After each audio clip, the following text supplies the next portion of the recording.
but I can see so clearly. There's only one decision in the valley of vision. Maybe I needed to be knocked down to have the clarity to see how I got here. I never thought I'd sink to the bottom. It's dark down here, but the water's clear. Any lower and I'd be in a casket, rotten away, food for the maggots. But until I was down here, I really didn't know how good I had it. I may be low right now, but I can see so clearly. There's only one decision in the valley of vision. I may be low right now, but I can see so clearly. There's only one decision in the valley of vision. There's only one decision in the valley of vision. There's only one way out of the hole that I dug. I'll pick my head up so I can see the sky. It's all the reasons why. The only way to go is up, but a little faith can be enough to turn it all around. What's lost can be found. I may be low right now, but I can see so clearly. There's only one decision in the valley of vision. I may be low right now, but I can see so clearly. There's only one decision in the valley of vision. There's only one decision in the valley of vision. There's only one decision. There's only one decision in the valley of vision. Push me down into the fire. Hold my head under the water. I'll come out stronger on desire. I write my own fate on the other. There's only one decision. There's only one decision in the valley of vision. In the valley of vision. There's only one decision. There's only one decision in the valley of vision.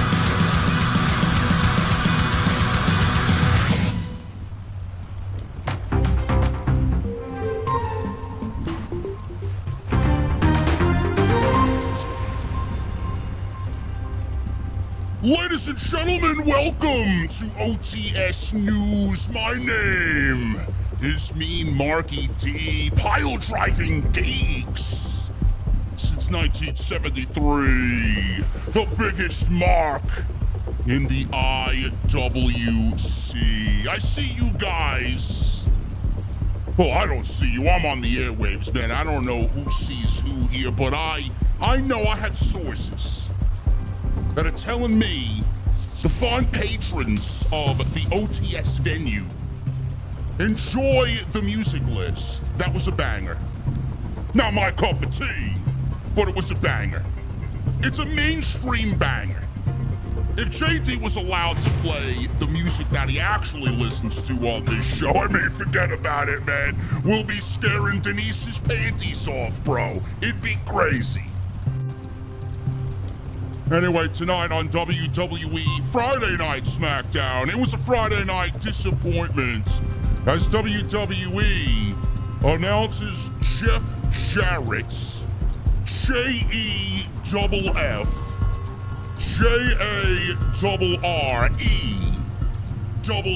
for all the retards out there that don't know how to spell his name. I mean, give me a break, man. What are we in 2022 doing a fucking gimmick from 1997? Holy shit, I don't know which is worse. Jeff Jarrett and his gimmick, or With My Baby Tonight with Road Dogg. Oh, you didn't know? These fucking guys got Solo Sikoa in their fingertips, and they don't use him as a special guest referee, man. I don't know, man. It's hilarious. Fucking ridiculous here, man. Also, Pat McAfee, in other news, Pat McAfee has pretty much confirmed that WWE's going TV 14. I know JD mentioned this, man. Who gives a shit? If the show is still run by Bruce and Vince, the fuck do you think is gonna change, man? Give me a break with this shit. I mean, come on now, man. Well, listen, if it's more ass and tits, then I'm all for it, man. I mean, give me a break. I need to see extra assets. That's what I call quality entertainment. And then on AEW Rampage, Claudio, the Swiss Superman, wants... Oh, I'm out of time. Listen to this banger, ladies and gentlemen. You thought the last one was good. Wait till you hear this one.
song doesn't get you pumped up for a fucking podcast, man, I don't know what I have to do with you guys, man.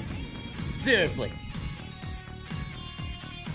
That shit was awesome, man. What wasn't awesome tonight was Friday Night SmackDown. WWE giving us, once again, Jimmy Uso and Angelo Dawkins. Not for a championship, ladies and gentlemen, not for a championship, but for SummerSlam momentum.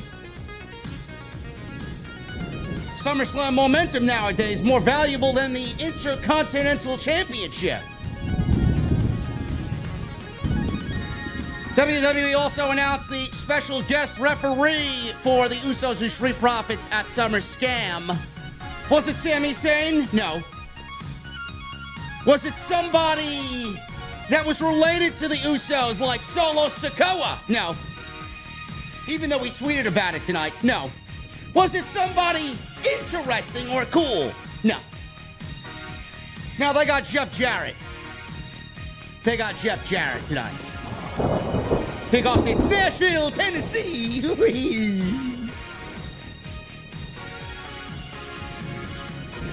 And on AEW Rampage, we're going to talk about the FTR Briscoes face-to-face that I saw today. Awesome. And Claudio Castagnoli wants the Ring of Honor World Championship. He's eyeing Johnathan Gresham at death before dishonor. Tony Khan is lining up that show, stacking that show, and it is going to be absolutely incredible. You know what also is incredible, man? This cold beverage. This cold beverage, man. I hope you guys have a cold beverage in hand because we're going to the OTS Beer Garden, and I only got one question for you. What the fuck are you guys drinking? It's in the air tonight. And this is Off the Script. I'll see you guys over there.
AEW successful?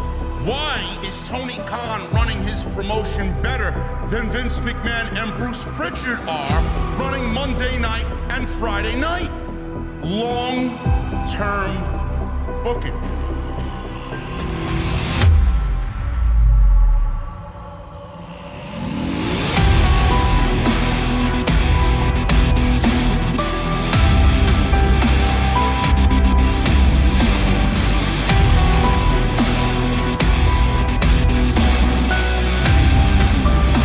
What is going on, guys? Thank you so very much for joining me right here on Off the Script. This is your Friday Night SmackDown and AEW Rampage post-show for July 15th, 2022. I am your host, JD from New York, as always, coming to you live from the OTS venue. Thank you guys so very much for joining me on your Friday evenings, wherever you may be, man. I really got some banger music at the beginning of this show. Well, JD, why is your intro so long?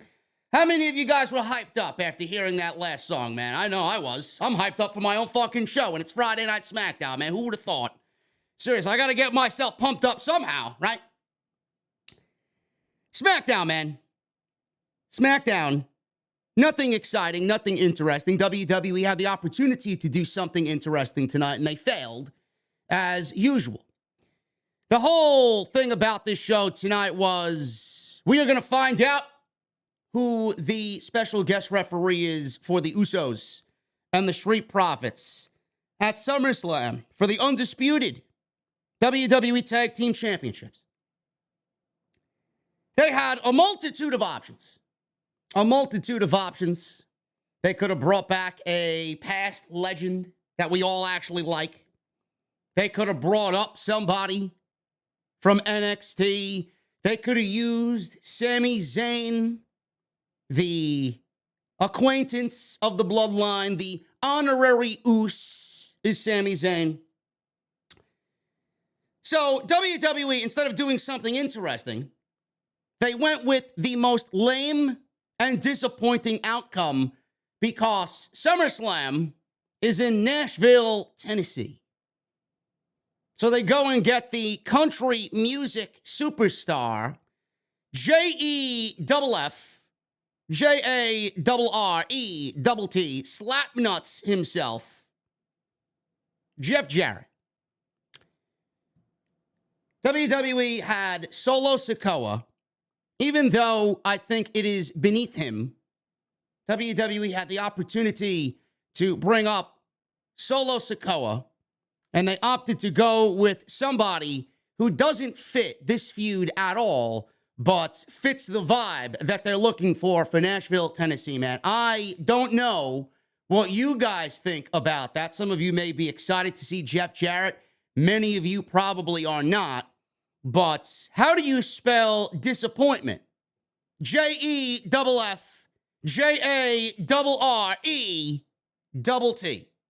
Jeff Jarrett. WWE once again dropping the ball.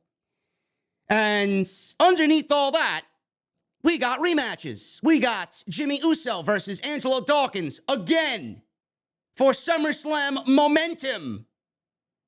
This is what WWE finds to be quality television. Quality television equals rematches for WWE, man. I find it to be nauseating, and I don't know what you guys think, but I'm sick and tired of the fucking lack of attention and a lack of care for the tag team division. I think it's fucking awful. Rematches after rematches after rematches after rematches. None of them are tag team matches. Rematches after rematches after rematches after rematches, and here we get another tag team match.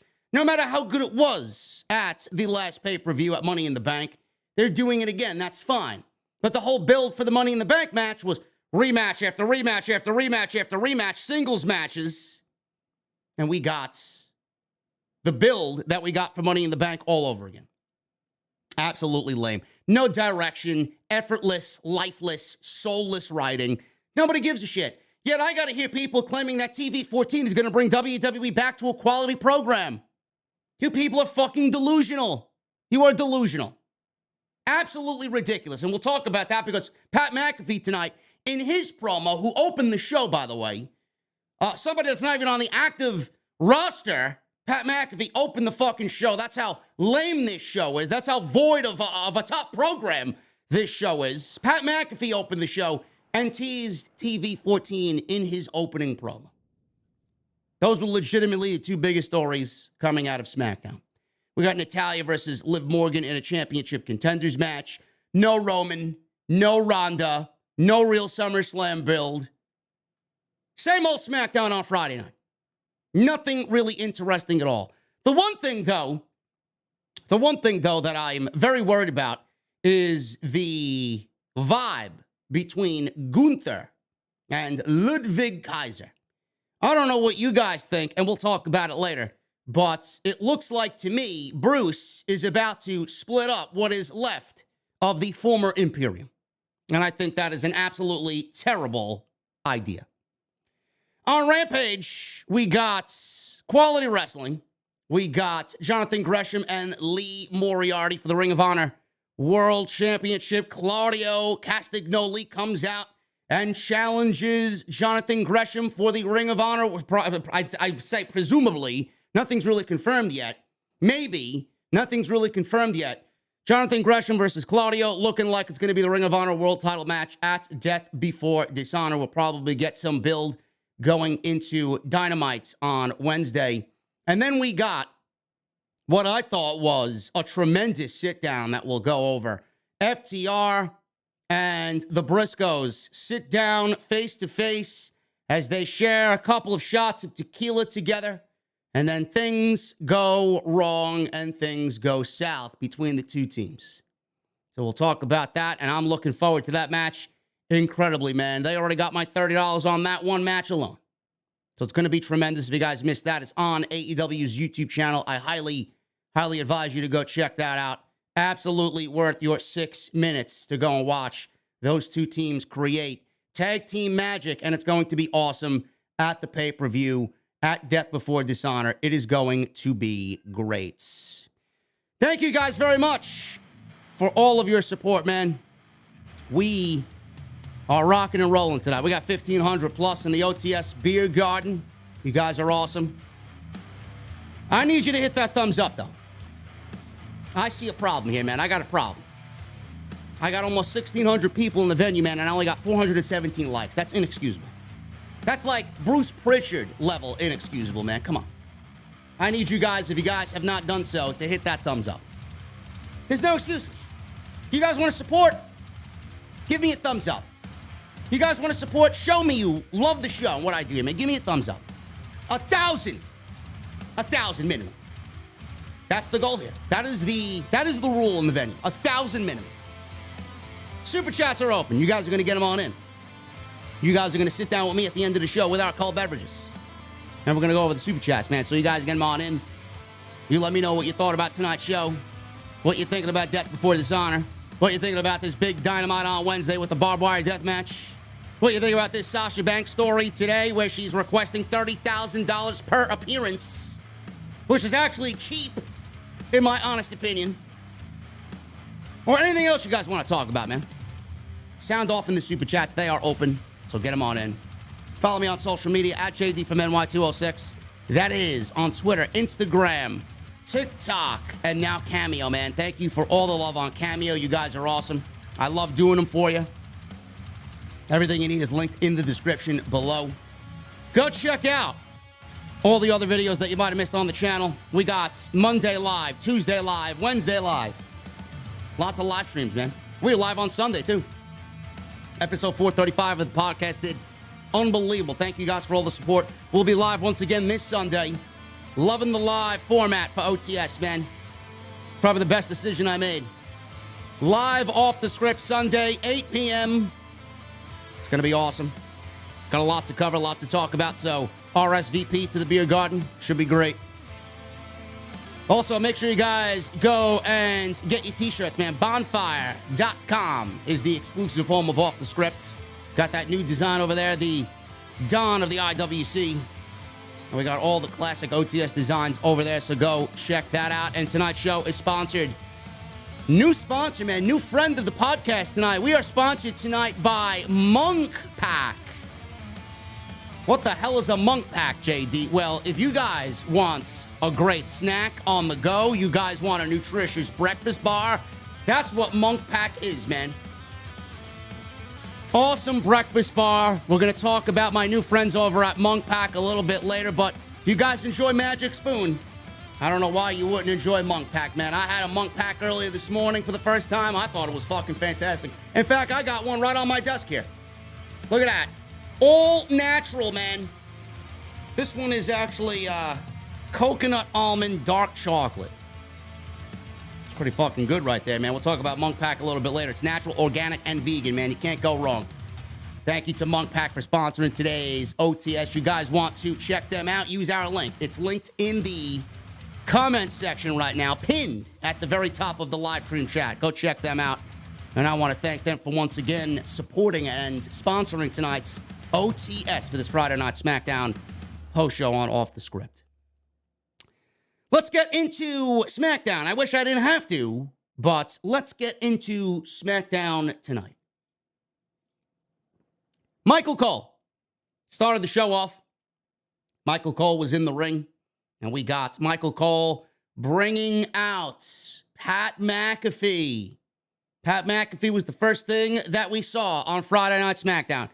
So Michael Cole stood middle of the ring and introduced Pat McAfee, saying that he recently had signed a multi-year contract extension to remain in WWE as his partner at the commentary booth on Fox. And whenever WWE desperately needs to sell tickets to a stadium show and they don't want to use anybody on the active roster, they can always call upon Pat McAfee at least for the next 3 years. McAfee made his way to the ring, and he was all happy, shaking hands and high-fiving people in the front row. So he gets in the ring and he says, I apologize for my absence last week because it forced WWE to listen, or forced the fans and WWE to put him there. Corey Graves on commentary for the last 2 weeks because Happy Corbin did what he did at Money in the Bank. They also had to listen to Happy Corbin for 17 minutes on commentary last week. So we saw the video package that I just mentioned. Pat McAfee was attacked at Money in the Bank by Happy Corbin. And they showed Corbin mocking him on commentary on SmackDown, doing the Shinsuke Nakamura air guitar. Corey Graves even got in on the fun. I thought it was hilarious that they made fun of Pat McAfee. Why was Pat McAfee out legitimately, folks? He was actually golfing. He was in a celebrity PGA golf tournament. I don't know who his partner was, but I was at the bar drinking, day drinking, and I had the TV on in front of me, and I saw Pat McAfee golfing on a beautiful Saturday afternoon. Awesome. That's why he wasn't there, legitimately. So they sold Pat McAfee's attack by Corbin by keeping him off television, but he was out celebrity golfing on Saturday afternoon last Saturday. So we go back in the ring. McAfee said the best thing that Corbin has ever done in his entire WWE career is celebrate Shinsuke Nakamura the way Shinsuke Nakamura deserves to be celebrated. He said his neck was bruised, but not fractured. He said he and Corbin were actually roommates together when they were rookies on the Indianapolis Colts. He said he had hair, a bad body, only one bad tattoo, and was humble and hardworking. He said when he got to WWE, he became an insufferable douchebag who would do anything for a dollar. He said it isn't TV 14 yet. It isn't TV 14 yet. So that's an accurate title regardless for him. He said he will smack him around at SummerSlam and humble him into being an honorable member of society again. This is where Baron Corbin shows up on the big screen. He's wearing a rose gold Panerai watch worth $30,000 at least. Corbin is on the big screen, and he said that he's glad that he's back, but it's a shame that he's too stupid to stay in his own lane. He told him, go back to commentary, and he showed marks on his forearm and said he caught something from McAfee, speculating that he caught monkeypox from Pat McAfee. Why are we joking about monkeypox? WWE wants to joke about COVID, Sheamus coughing on TV last week, and now we got Baron Corbin poking fun at monkeypox. Man, it's all a joke. Maybe it is a joke. Maybe it's not even real. I don't know. But the fact that they throw these deadly diseases out there, it's kind of pathetic for them to do that. There are people out there that are really suffering from this shit, and they want to make light of it on WWE TV. So he shows the monkeypox, supposedly, or his allergic reaction to something, and he says he's afraid to be in front of the WWE Universe. He then pivoted to introducing Liv Morgan, did McAfee. This is after Corbin finished. He pivoted to introducing Liv Morgan, saying that she changed the entire trajectory of her career and her family with the win in Las Vegas. Liv came out slapping hands, and she was about to get in the ring and wrestle Natayla for this championship contenders match. Pat McAfee said that he faked monkeypox because he's allergic to success, and he'd see him at SummerSlam. That's pretty much what Pat McAfee said there. So there were two things in this promo. One, the monkeypox, which I thought was ridiculous. Number two, the other big thing that he mentioned in this promo was the fact that it's not TV 14 yet. Now, Andrew Zarian of Matt Men Podcast put out a tweet that absolutely blew the fuck up for everybody on social media. And he reported that WWE was apparently going to TV 14 on July 18th, I believe it was, this coming Monday. And WWE, apparently, they didn't know that that news and rumor was going to be leaked. USA Network didn't finalize with WWE, or WWE didn't finalize it with USA Network. And when both parties found out that the news got leaked, they both panicked. And they pretty much told Andrew, I'm assuming, to retract the statement. Nothing is really confirmed yet.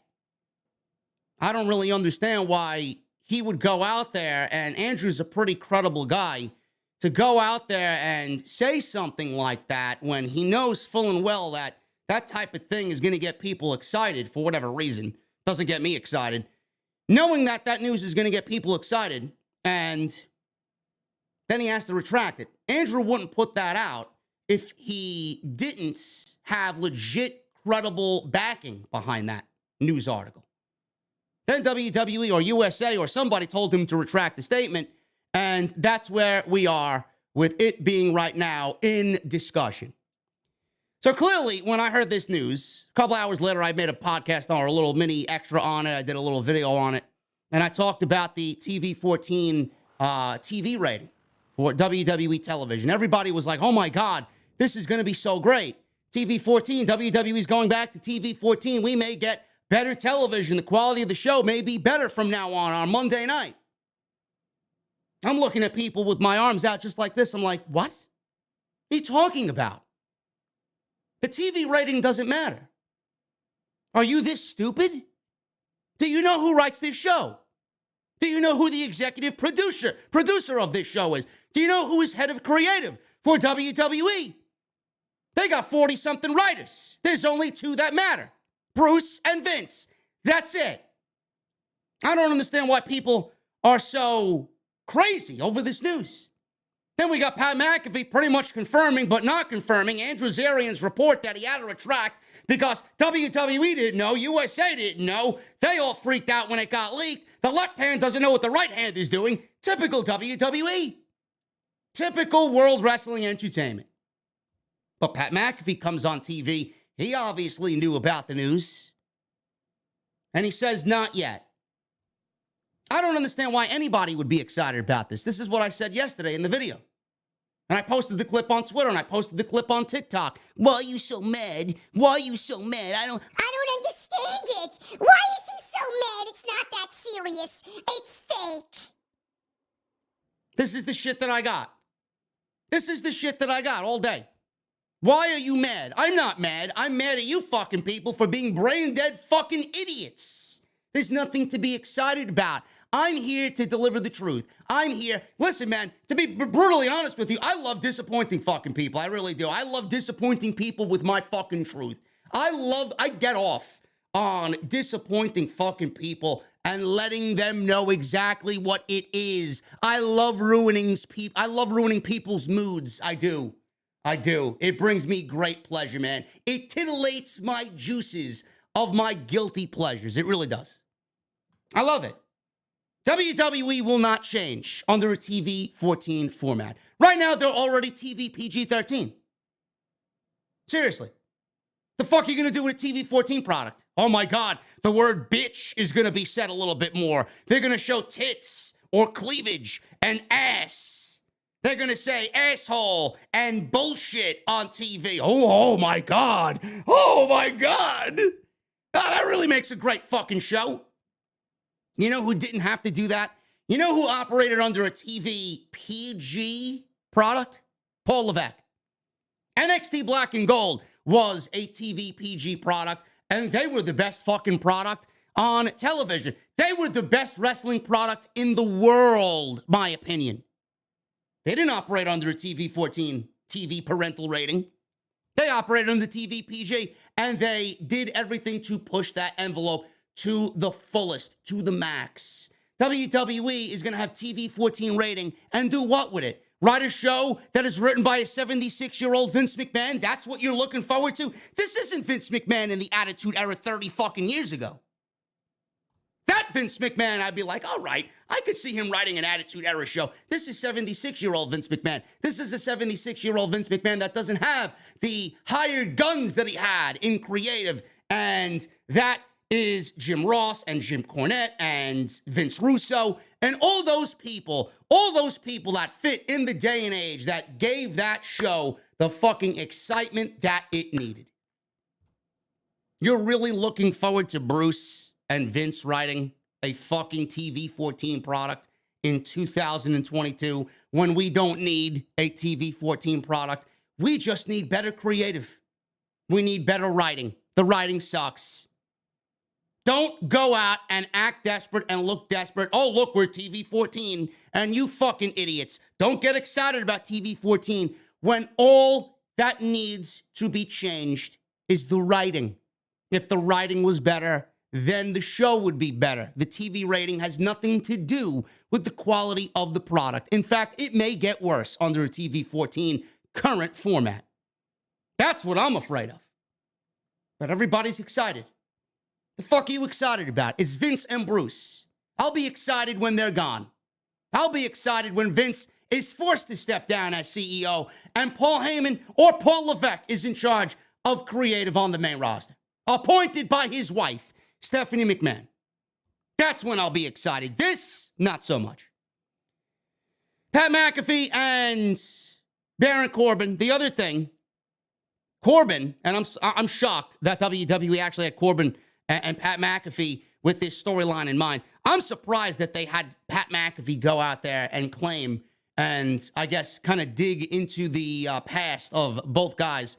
I was shocked when Pat McAfee came out and said that they were roommates and they teamed on the Indianapolis Colts. I was here thinking that WWE's got 2 weeks to go before SummerSlam and they're not going to make one fucking mention that they were teammates or that they played football together on the Indianapolis Colts. Some of you idiots may think that's long-term booking. This is nothing more than a nice happenstance, a beautiful happenstance for WWE. It also exposes the roster problem because I've yet to see Gunther get booked for a match on SummerSlam, being the Intercontinental Champion and defending that Intercontinental Championship. But we got Pat McAfee versus Baron Corbin at SummerSlam. All it is a desperate attempt to put more asses in seats in Nissan Stadium, meanwhile neglecting the rest of the active roster that legitimately should be on the show. So I'm shocked that WWE had Pat McAfee go out there and bring some sense to this. They did something right. Who would have thunk? I still don't care. Liv Morgan and Natayla. This was a championship contenders match. This went about 9 minutes. Decent match. Nothing overly exciting. I mean, it's fucking Natayla. The fuck did you expect out of this one, man? You expected a Mac Classic in this one with Liv Morgan? You expected to be on the edge of your seat action, man. Holy shit, it's like watching paint dry, watching Natayla wrestle. Liv Morgan, on the other hand, Liv Morgan fan, don't really get what all the hype is about. She's good, she's gotten better, but is she where she needs to be? Probably not. I just sense this all coming to an end. I already sense Liv Morgan and her title reign just falling on deaf ears in WWE management. I see and feel WWE management already getting bored of Liv Morgan. I don't see them pushing her past Clash at the Castle. It is going to be a tearful afternoon when all the Liv Morgan stands gather around and say their prayers for Liv Morgan's 2-month title reign, less than 2-month title reign, when she loses the title to either Ronda or Charlotte Flair, knowing that she didn't do shit for the women's division. And WWE doesn't have any interest in Liv Morgan. I don't want to be right, but I have a feeling I'm going to be more than right when it comes to Liv Morgan. Liv Morgan and Natalya. I don't know what happened here, man. It looked sloppy to me. I don't know what you guys thought or saw. It looked sloppy to me. I like Liv Morgan, but she's not the most fluid. She's not the most graceful in the ring. Things go wrong most of the time. Natalya, if you're in there with Natalya, you should have the best match of your fucking life because Natalya is very good. Boring, but good. And Liv Morgan did not really have a good match. It was passable. It was decent. But I wouldn't say, oh my God, you guys need to go back and rewatch this shit. It was just paint by the numbers, WWE Women's Division stuff. Morgan took over with a dropkick on Natalya, got a series of near falls. Natalya fought back, went for a sharpshooter on the apron. Morgan escaped and went for Oblivion, but Natalya blocked it. She then gave Morgan a slingshot into the ring post. We go to commercial break. We come back from commercial break. Natalya had Morgan in a backbreaker submission, wrenching the back. At least it wasn't a chin lock, which we saw 3 different fucking times in 3 different matches tonight. Backbreaker submission. Morgan broke free, hit a missile dropkick. Morgan did a nip up and ran wild on Natalya. Natalya recovered, hit a release German suplex for another near fall for herself. So they struggled for a little bit here, trying to get to the top rope. Morgan slipped out. Natalya got back to her feet, hit a sit-out powerbomb for the closest near fall of the match. She locked on an ankle lock. Morgan broke free of the ankle lock. She then hit Oblivion for the win. Very, very sloppy ending sequence, and Liv Morgan retains the, this wasn't really a title match. It was a contenders match, which I fucking hate. Natalya's a loser, and she's getting championship contenders matches on Friday night. Doesn't make sense. But Liv Morgan, she vanquished Natalya. Now she has to worry about Ronda Rousey and SummerSlam, so we will see what happens there. No Ronda tonight on this show. No sight of Ronda Rousey. I'm sorry, man. I stayed awake for this SmackDown because Ronda Rousey wasn't available tonight. So we're in the positive here so far. But after the match, Kayla Braxton interviewed Liv Morgan. And I don't know about you guys, man. I'm just over the, oh my God, I'll do anything to keep my title. I'm the underdog. You know, the more you throw something in somebody's face, the more that they're going to reject it. This is how I'm starting to feel about Liv Morgan. I don't know about you guys, but that's how I'm starting to feel. Kayla interviewed Morgan. Braxton said it took her longer to beat Natalya than it took Ronda Rousey last week. Morgan said she gets what she's insinuating, and she is the underdog going into the match with Ronda, but she's vowed to leave as champion because I've always been the underdog, and I've always overcame everything. You know, the more you say that, the more I'm going to reject Liv Morgan. Why don't you just let Liv Morgan play the underdog? Really? You know, I never seen them do this with Daniel Bryan. Daniel Bryan never came out here and every week on that matter. We never seen Daniel Bryan come out claiming, I'm the underdog. I deserve this. I've been fighting all my life.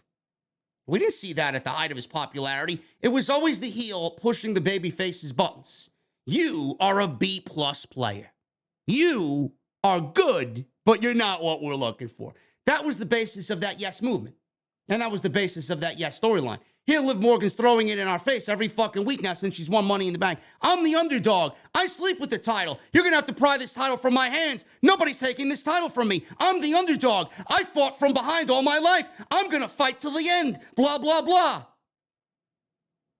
Shit is garbage. Why don't you just let her go out there and emit genuine emotion? Why write, oh, I'm the underdog. I'm the underdog. I'm the underdog. I got to fight from behind. Nobody believes in me. I'll show you. The more you have her go out there, the more nauseating she's going to be. It sucks. The writing sucks. I don't even blame Liv. The writing sucks. Clearly somebody wrote this shit for her, and she's got to go out there and regurgitate it to us. It sucks. I wish they would let her just be. Let her be, and then we would enjoy what she's trying to give back. Megan Morant. She was with Austin Theory. Still can't get over the one name, Theory. Austin Theory. Oh, we can't name him Austin. That is Stone Cold's name. We're going to name him Theory. No, I don't like it. Still can't get over it. Whatever. He asked her to call him the youngest Mr. Money in the Bank of all time and the youngest United States champion in history. He says he's got enemies in Bobby Lashley and now Dolph Ziggler. Oh, boy. I'm so excited for that one, man. Holy shit. Paul Heyman walked up to them and asked Morant for a moment with Paul Heyman. Heyman shook his hand and smiled like the fucking weasel that he is, the sly Jew that he is, Paul Heyman. We love him. Heyman shook his hand, smiled. He kissed up to Theory and said, he's all the better just standing next to you. Heyman said he knows that deep down, his whole theory of cashing in the Money in the Bank contract at SummerSlam makes no business sense at all. So now he's getting into that cheap car salesman routine, Paul Heyman. You gotta love him. Doesn't make any business sense at all. He says it doesn't make him money, and there are 15% who fail. He says he shouldn't expose himself to those odds. He says they can work together and set up a scheduled title match on a major event with Roman Reigns for the WWE Universal Heavyweight Championship. So he touted the prestige and the spotlight and the money involved, planning ahead and being the marquee for any event. He told Heyman he could handle everything for him. Theory listened, and he thanked him for the advice. He reasserted he's going to cash in against either Roman Reigns or Brock Lesnar, and he is going to become the youngest undisputed champion of all time. He says he might hire Heyman after he cashes in and wins the championship because I might need my own special counsel. Heyman stared down Theory as Theory walked away. I thought this was a nice tease. This was probably the best tease of everything so far. I love Paul Heyman playing the act of the cheap car salesman trying to bullshit his way out of a bad deal here. And I like Austin Theory standing firm. Yeah, I like what you're telling me, and you make sense, but I'm going to do what I got to do because everybody else that tried to do what you're telling me to do has failed, and I'm going to do it my own way. I don't want the fucking marquee. I want to be the youngest world champion of all time, and that's exactly what he's going to do. Will he do it? I don't know. Will Austin Theory cash in on Roman Reigns or Brock Lesnar? Probably not. I'm going to say no. Because they're going to need a Drew McIntyre and Roman Reigns match at Clash at the Castle. And if anything, we'll have Austin Theory cash in on Drew McIntyre as he beats Roman Reigns. And maybe we get Theory versus McIntyre after Clash at the Castle. That's my prediction. I don't think he cashes in on Brock or Reigns because WWE hasn't really made any assumption or any, there's no plans for it to be only one championship. If he cashes in, it's going to be for both championships. So I do think that we're going to get Clash at the Castle. I think we're going to get McIntyre beating Reigns and then Theory possibly cashing in on Drew McIntyre.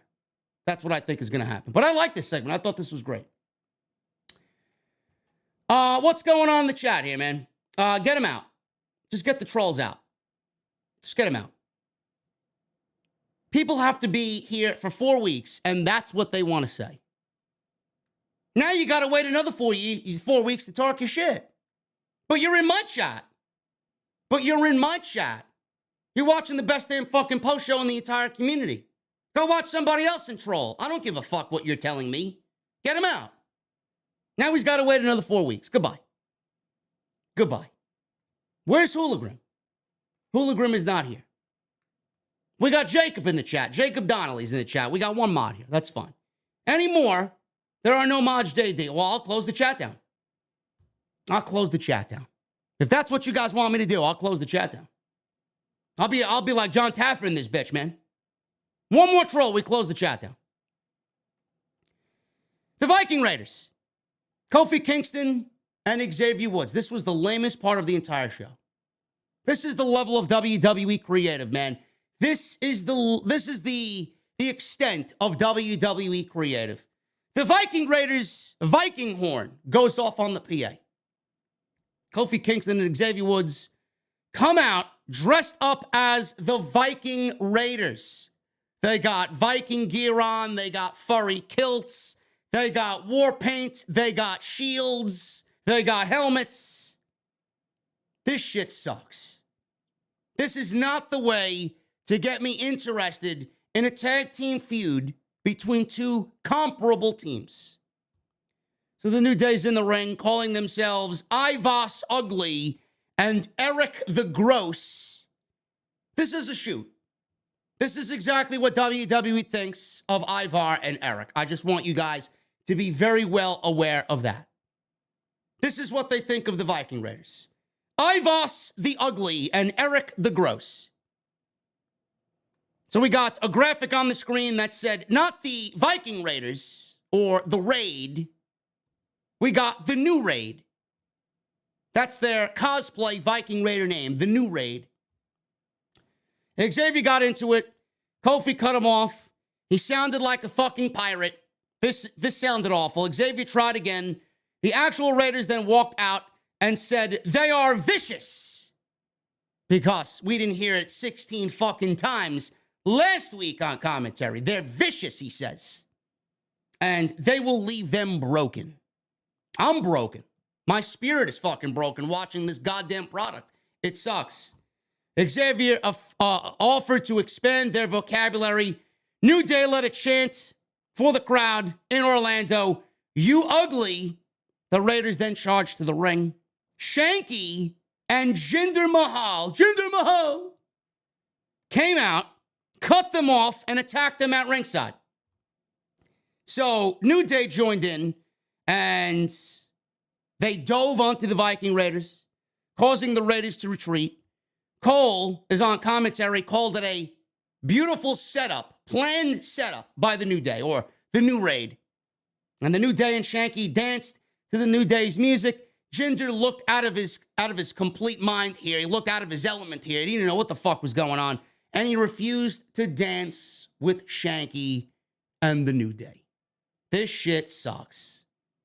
This is god-awful television.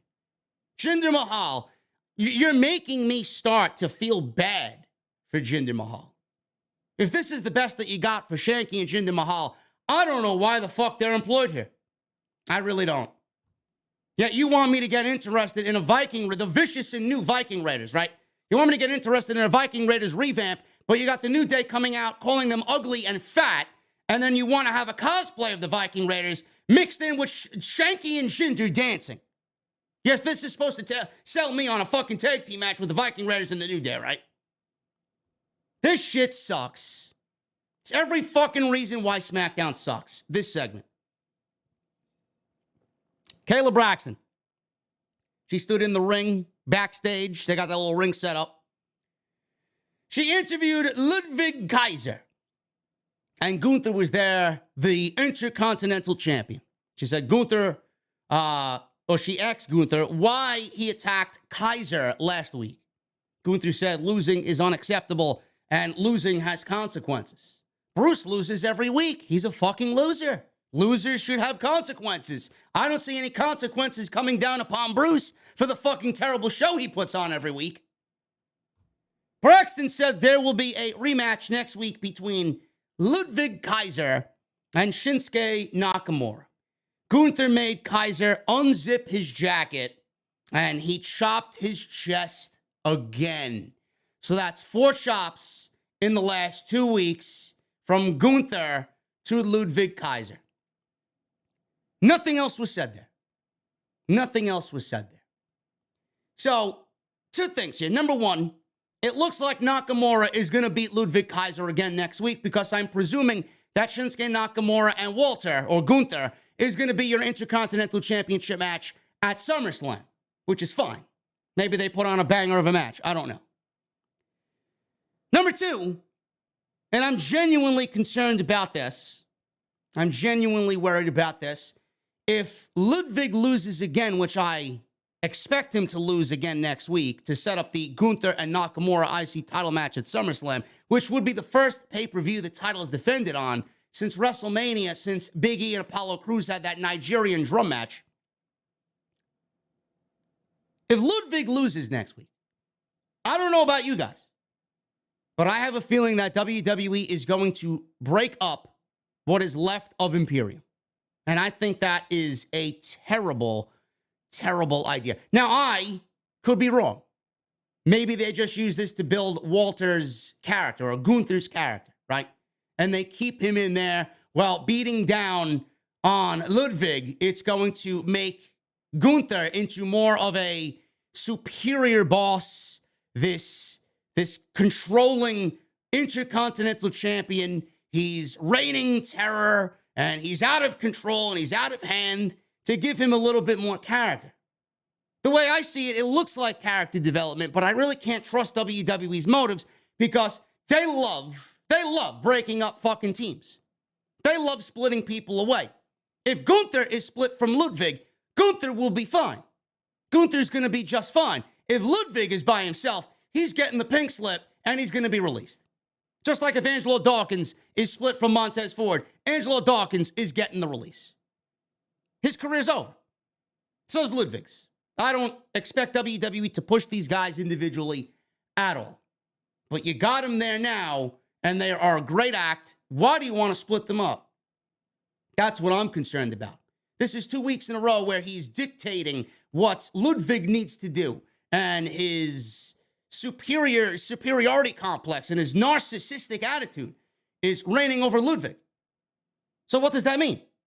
It means WWE's probably ready to split these guys already, and I don't think that is a good idea at all. Aaliyah, she made her way out to the ring, and we got a $50 bomb in the chat. Yes! $50 bomb by Angel. Thank you, brother. Getting rid of PG-13 won't matter until the two old geezer degenerates are no longer in creative. Absolutely agree, Angel. Absolutely agreed, man. Lacey Evans came out and she started to once again rip on the fans in Orlando, Florida. She said they should be grateful because she's an American hero and a prime example of everything the nasties are not. So she did this thing again. Before she even said any of this, she walked down the aisle, she stopped, she told the PA guy to shut the theme music off, and then she continues down the aisle again, and then she says, everybody's a nasty, and you're a prime example of everything these nasties aren't and will never be. So they shouted the what chant at Lacey Evans. She got the what treatment tonight. Good for her. That's when you know you've sunk to rock bottom, when you get the what chant. She said the truth might be too hard for some to handle. From the bottom of my heart, I apologize to anyone I have offended. She sensed the fans didn't accept her apology, and she told them all to go straight to hell. Sounds like Vince McMahon wrote this fucking promo, which I wouldn't be surprised if he actually did. I wouldn't be surprised if he's in charge 100% creatively over the Lacey Evans supposed heel turn, which is bombing. It is a failure already. It's not genuine reaction. People legitimately don't want to see her on television. Now, they did show some vignettes and some clips of Lacey Evans and her terribly forced story about being a U.S. Marine and her father and her family and her upbringing and the struggles that she had to go through. Garbage. If I had access to cover my face in a fucking green puke emoji, that's what I would do to myself right now. Awful. Who enjoys this? Is there any Lacey Evans fans out there? The three of you, please show yourself. I'd love to know who these people are. How are you a Lacey Evans fan? More importantly, why are you a Lacey Evans fan? That's what I want to know. Maybe the question of the month. Why are you a Lacey Evans fan? This shit sucks. Nobody believes anything that's coming out of her mouth. And I don't really know what it is. It could be good. It could be great. The heel turn should be really looked at as, hey, they made a good decision. But they didn't. They stalled. Their indifference had killed Lacey Evans right from the word go. She shows up on SmackDown for 5 weeks, only to be moved to Monday Night Raw, say the same shit over there, move back to SmackDown. WWE wanted to force us to like Lacey Evans through the goody two-shoes story. Oh, boo-hoo-hoo, please feel sorry for me. Please feel sorry for me. No. Again, the more you tell people to do something, the more you tell people to sympathize with someone, they are going to do the opposite. The fans can only take boo-hoo-hoo, cry me a fucking river, please feel sorry for me, I'm a U.S. Marine, I'm a hero, I should be looked at as a major deal. I should be looked at and I should be given resounding ovations everywhere I go. You tell people to do that, that is a heel thing to do. And here we are. Now it's gotten to a point where, yes, she's getting booed, but it's not boos for the right reason. They're booing her not because of her character work. They're booing her because they don't want to see her on TV. They are genuinely nauseated by everything that is Lacey Evans. And again, I don't know what it is. If this was somebody else that was a halfway decent fucking promo, I might not be shitting on it as bad as I have the last 2 weeks. She has no charisma. Her delivery is fucking terrible. And that, to me, is the only thing I could really say as to why this is fucking failing. Her delivery sucks. There's nothing coming out of this woman's mouth that I find to be, oh my God, I love that. It's the same fucking monotone bullshit that we got when she was spewing us her fucking stories for 6 weeks. This is not a heel. This is somebody the fans genuinely don't want to see on their television and genuinely don't give a shit about. So get her the fuck off TV. The project has failed. It failed once with the Southern Belle shit, and now it's failed again. When are you going to learn that you need to stop force-feeding the fans? Otherwise, they are going to reject it, and you will look like a bunch of fucking creative failures. That's what this looks like. And I'm sick and tired of this shit, man. WWE's done this for way too long, and they still don't understand the error of their ways. Drew McIntyre. What did I tell you guys last week when we talked about the supposed Drew McIntyre and Sheamus main event that WWE baited us with? We got Drew McIntyre versus Let Me At Him, Scoob! Butch. We got him and Drew McIntyre in the main event. It went about 3 minutes, and Drew McIntyre claymored Butch to a victory. Sheamus, on the other hand, was pretending he had COVID because he couldn't wrestle. And I said last week that I guarantee you, he went through Butch.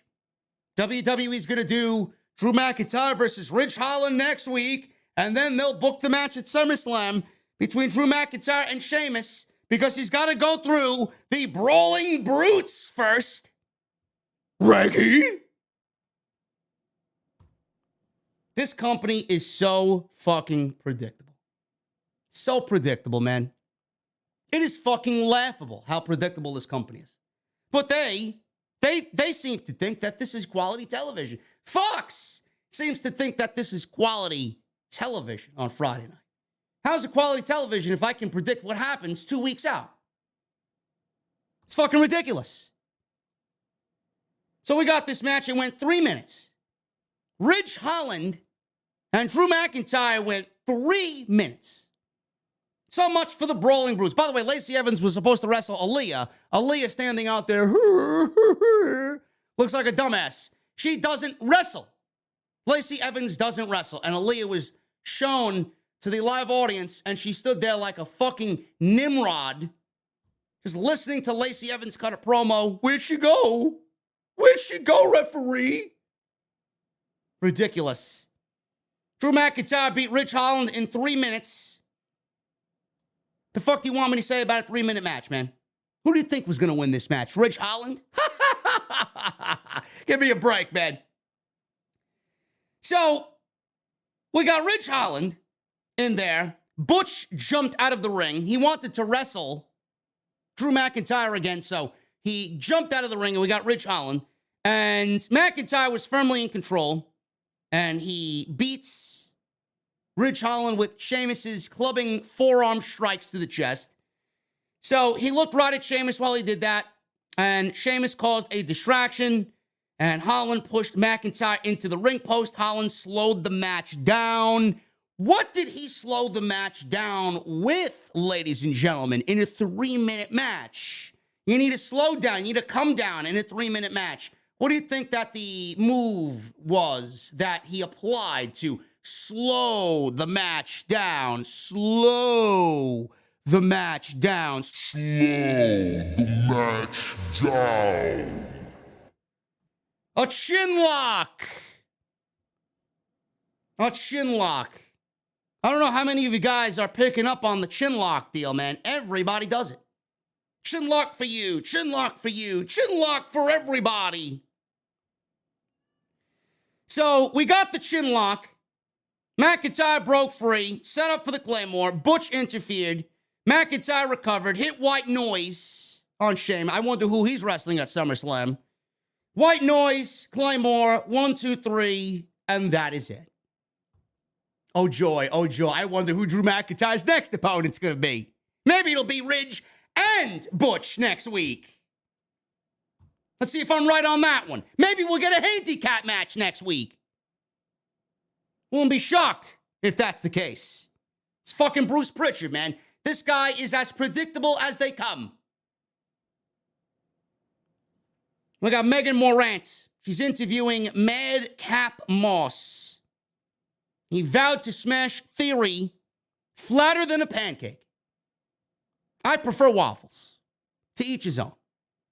Heyman walked in and told Morant, still better than Kayla. He loves Kayla, man. He does. He's got a thing for Kayla, but he won't admit it. He asked her to leave. She did. She took the mic with her. Yet we could still hear Heyman and Moss. And Heyman was pitching Madcap to take Theory out of commission, and then he could have a scheduled title match against Roman Reigns if he does so. Madcap listened. He blew off Heyman's handshake and said he sure sounds scared of Theory cashing in. We got the Maximum Male Models next week, folks. Next week, they're going to unveil the 2022 Beachwear collection. Oh, my goodness. This shit is dead. Dead. It's going to be presented by Maxine Dupree. This apparently is Max Dupree's sister. They got a blonde to fill in for the Maximum Male Model stable to be the other spokesman. Maybe it's somebody that is already on the roster. I have no fucking idea.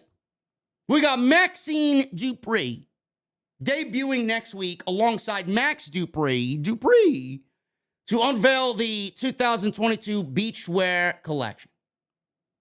I want to know, are you guys titillated at all? Are your juices titillated with your guilty pleasures? Maxine Dupree. Yes. This is a real thing, folks. I'm not lying to you. I'm not bullshitting to you. This is not a fabricated storyline that I came up with on the spur of the moment on the podcast. No, this is a legit thing. Maxine Dupree. Maxine, what is it? Is it Maxine with 3 X's? Is that what they did? This shit is a fucking failure. A fucking failure. Who's Maxine Dupree? I hope to God it's somebody that we don't give a shit about. I really do. I would not wish this shit on the worst wrestler, the most hated wrestler on the roster, man. I would not wish them this fucking death of 1,000 deaths. The Maximum Male Models. Mansois and Massey. The Maximum Male Models. Dead. Max Dupree will be released before the end of the year. Guarantee it. I still don't believe that this is the best that they have for fucking LA Knight. Madcap Moss versus Austin Theory. This went 12 minutes. Wasn't bad. I'm watching this and I'm saying to myself, this is exactly what we should be getting on a weekly basis. The youth of WWE, man. The future of WWE right here. Theory and Madcap Moss in the ring. Wasn't a bad match. This may be a future world title match somewhere down the line. Believe it or not, it may be.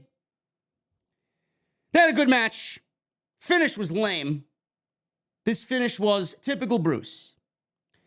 So Theory was in control. Took over with the shoulder tackle. He went for a leapfrog, but Moss caught him midair.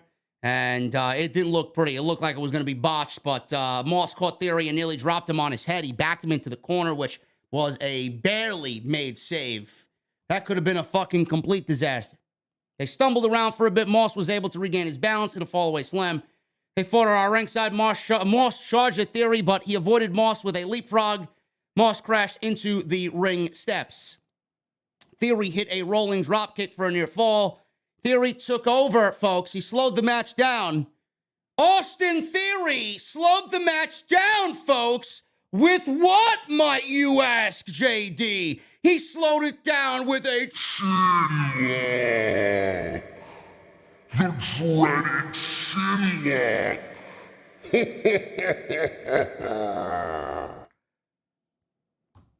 It's unbelievable. The fucking chin lock, man. Everybody does it. Everybody does it. Ring around the rosy, man. Everybody's got to get the chin lock. How many producers they got in this fucking company? How many producers does WWE have in this company? And we see the same come down in every fucking match. Can we get a figure four? Can we get a fucking headlock? Can we get a fucking full Nelson? Can we get something, man? Something. A wrist lock. Something. A bear hug. Fucking chin lock.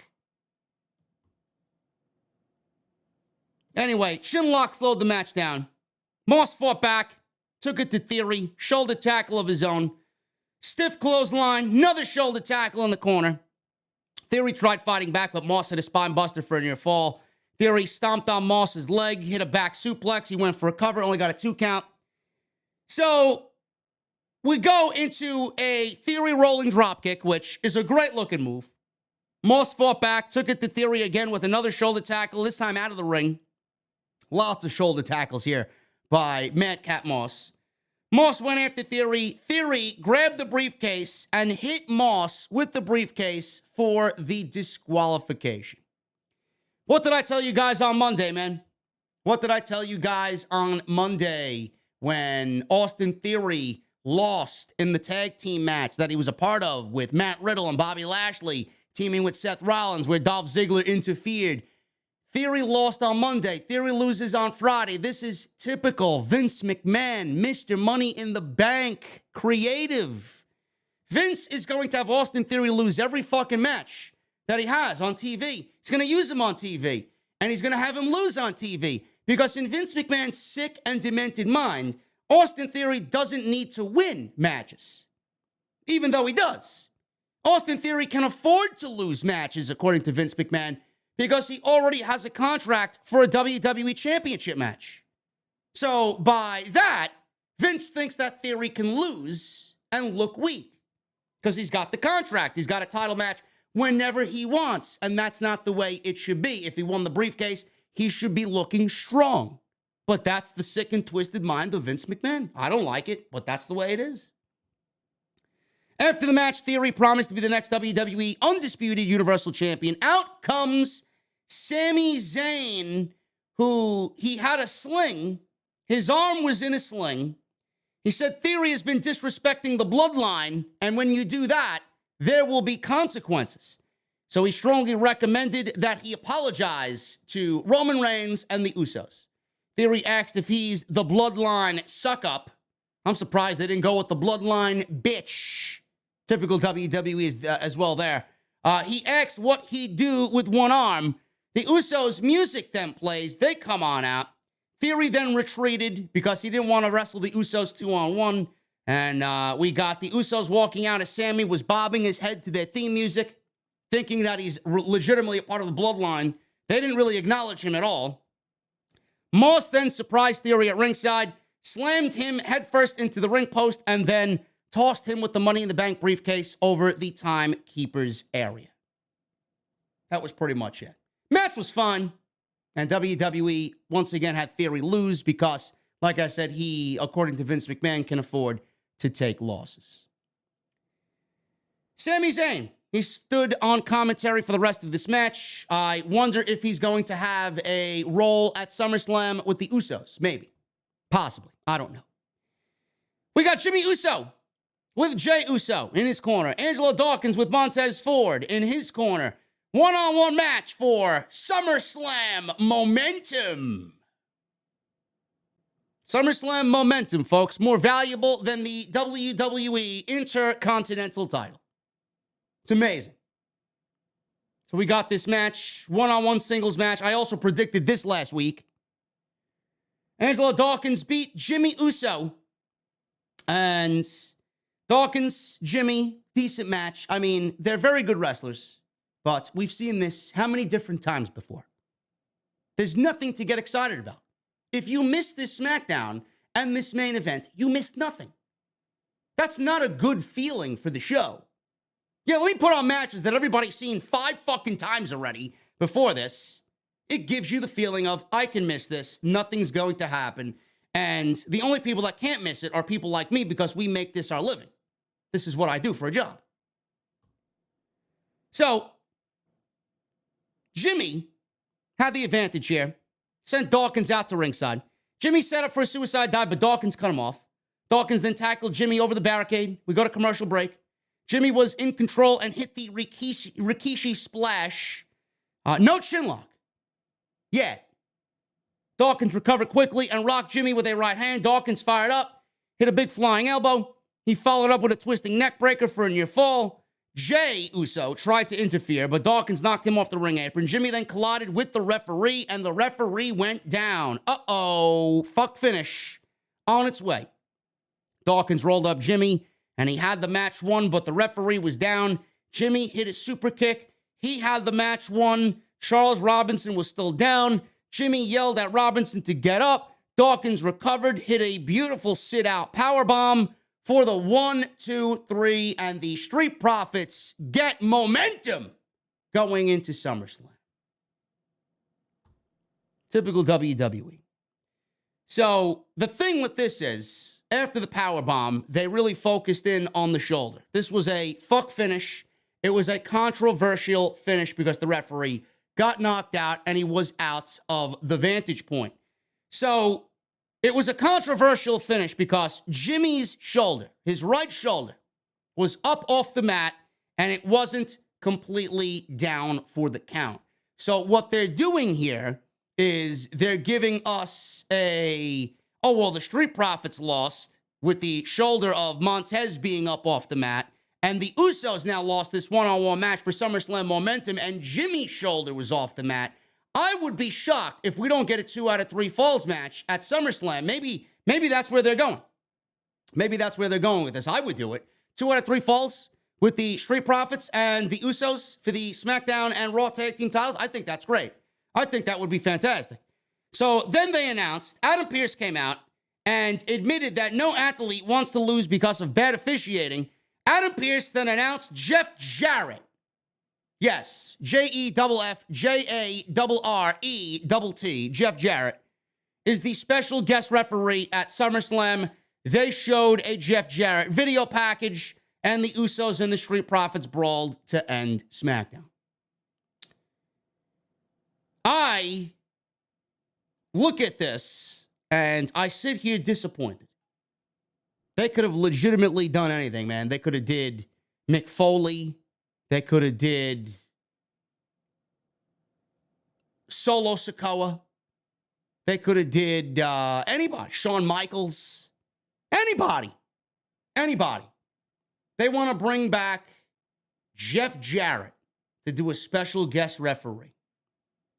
Now, Solo Sikoa tweeted, I don't have the tweet, but if you go to his Twitter, he pinned Orlando and whatever arena they were in, and he got a lot of people speculating that he may be the special guest referee tonight. I don't think that would have been a good introduction for him.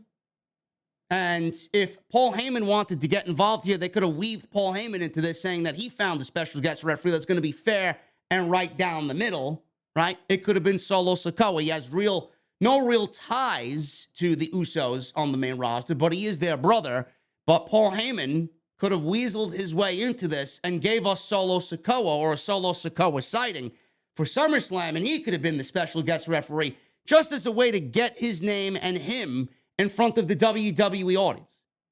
Somebody. No, they want to go with somebody who is the epitome of disappointment. Like, who is excited about this?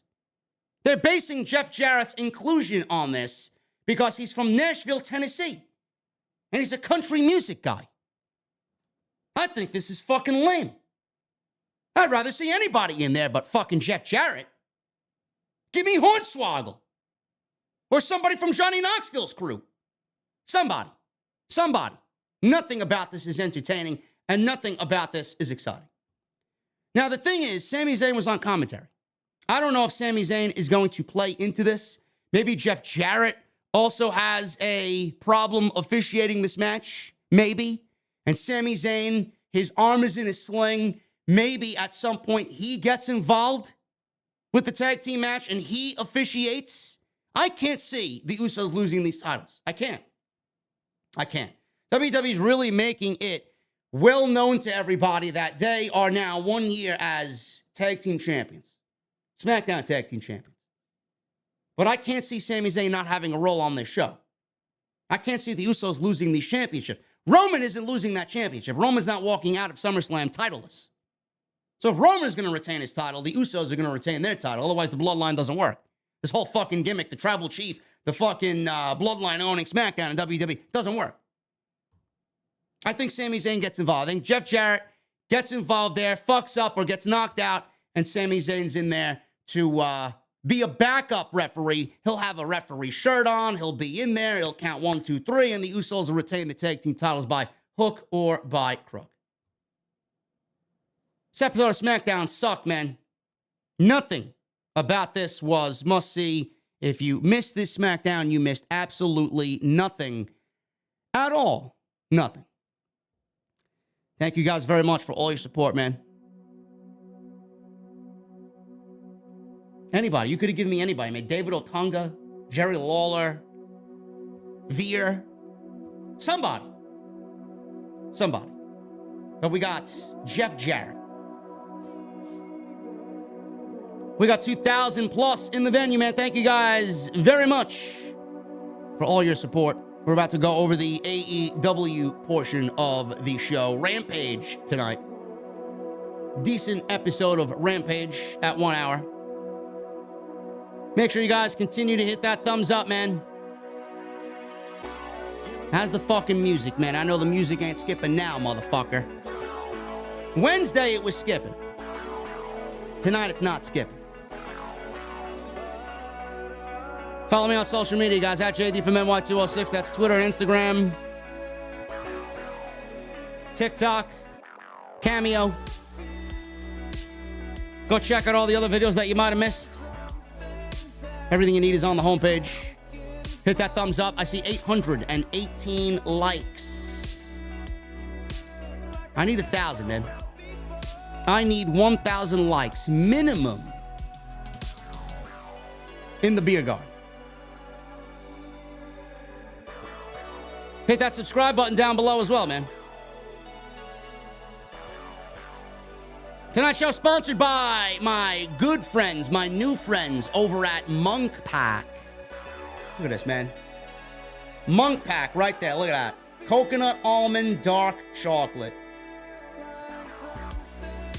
I had one this morning, man, with my coffee. Loved it. I went to go run errands today. I went to Stop and Shop. Did a little food shopping today, man. I brought one to give me that natural boost of energy on the way out doing errands. Tonight's episode's brought to you by Monk Pack. Monk Pack offers low sugar, keto-friendly bars that are plant-based, gluten-free, and non-GMO. Now listen, man, I'm not plant-based anything. My brother is, but I'm not. This don't taste no plant-based, man. When I tell you it tastes delicious, this one's my favorite. That's why it's here. The dark chocolate coconut almond is my favorite one.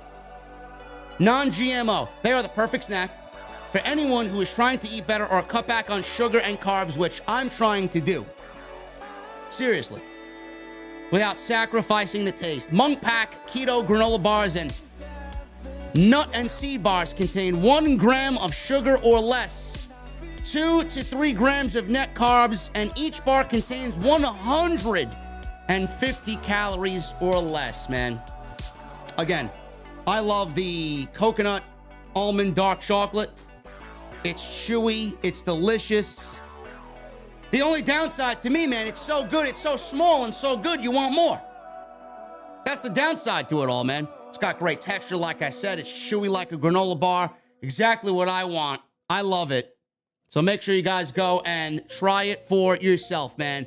No high-intensity sweetener, no aftertaste, none of that, man. Great ingredients. It's natural, organic, and vegan. And these bars are just not made for people looking for keto, man. Let me tell you. They are a perfect snack for anyone looking to reduce their sugar intake while still enjoying great taste. Flavorful snacks. They contain real ingredients and are delicious and nutritious for the whole entire family. Get 20% off your first purchase of any Monk Pack. Produced by monkpack.com.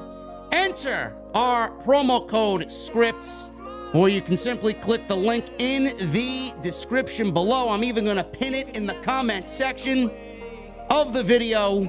I pinned it in the live stream chat. 20% off, code SCRIPTS. Monk Pack is so confident in their product, it's backed by a 100% happiness guarantee. So if you don't like it for any reason at all, they'll exchange the product or refund you your money, whichever you prefer. I want to thank them once again for sponsoring the show right here on OTS. Everybody's trying to eat better, man. I'm trying to eat better. I should eat more, really. I eat maybe 1 meal a day, really.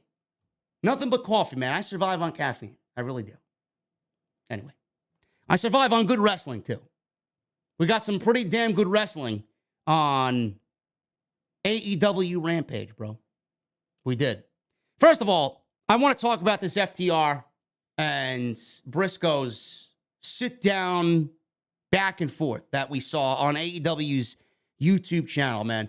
I love things like this, man. And they sold me on the match when it was announced, because the first one is match of the year. Nothing in pro wrestling has even come close to what FTR and the Briscoes did at Supercard of Honor.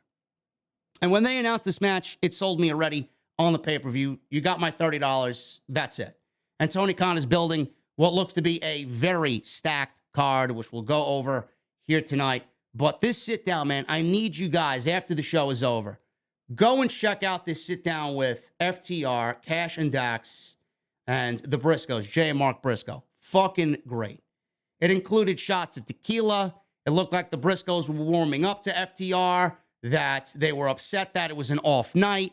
The match got made into a 2 out of 3 falls match.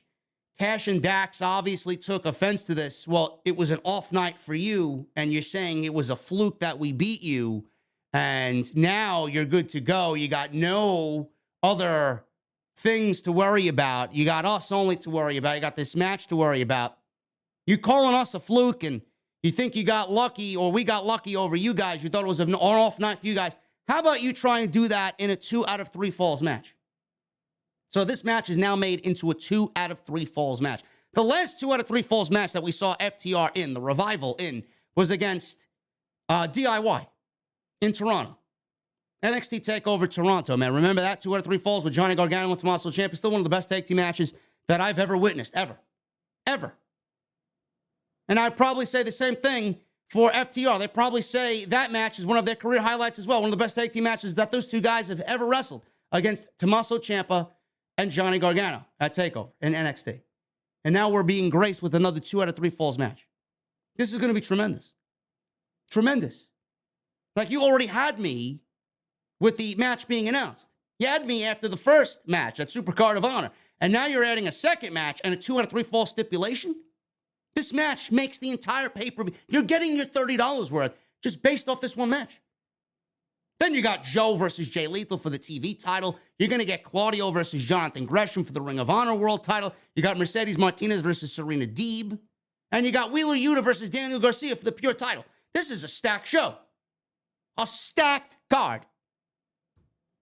Tony Khan is sparing no expense for this show. You need to go and watch it. At the end, they toasted again, or FTR tried to toast with the Briscoes. Dax said he spent $180 on this fancy tequila, right? He loves his tequila.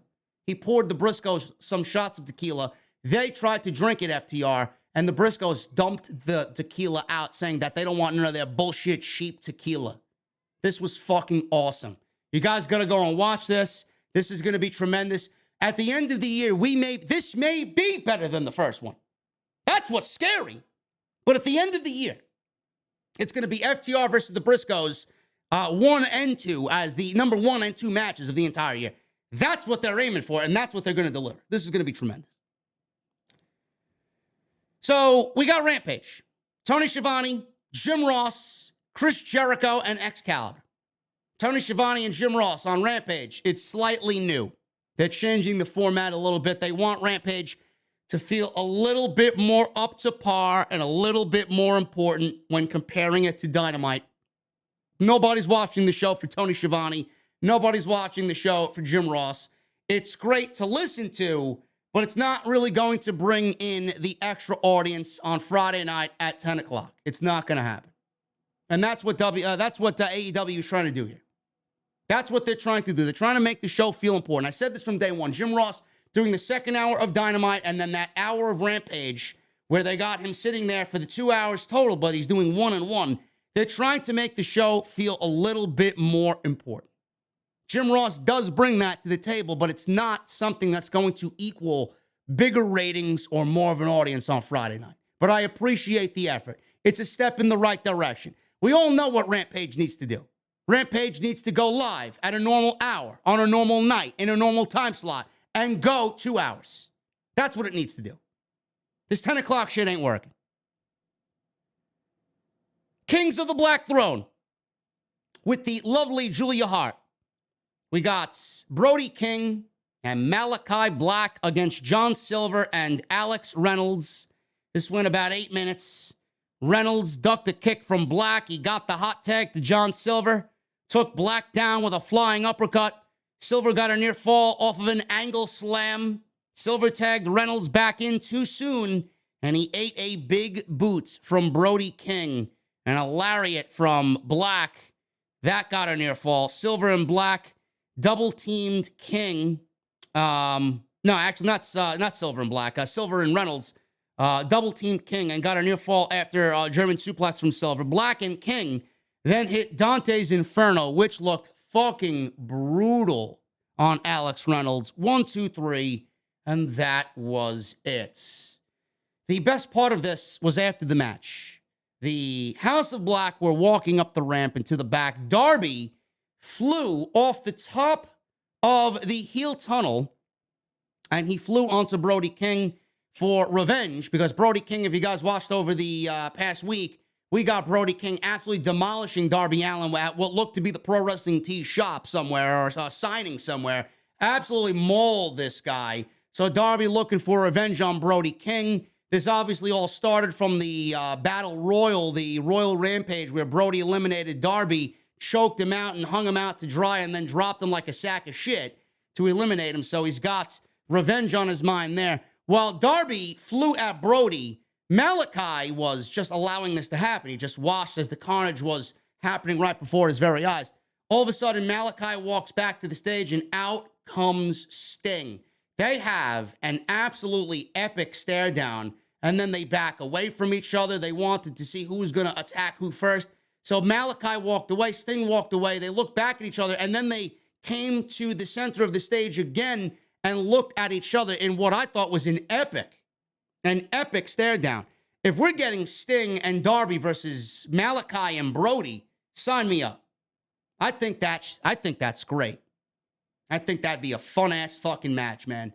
So I love that stare down between Sting and Malachi. And I said to myself, man, Sting is living his best life, man. Never in 1,000 fucking years, never on my scorecard for 2022 would I have penned Sting staring down Malachi Black at the end or at the start of a Rampage show on TNT.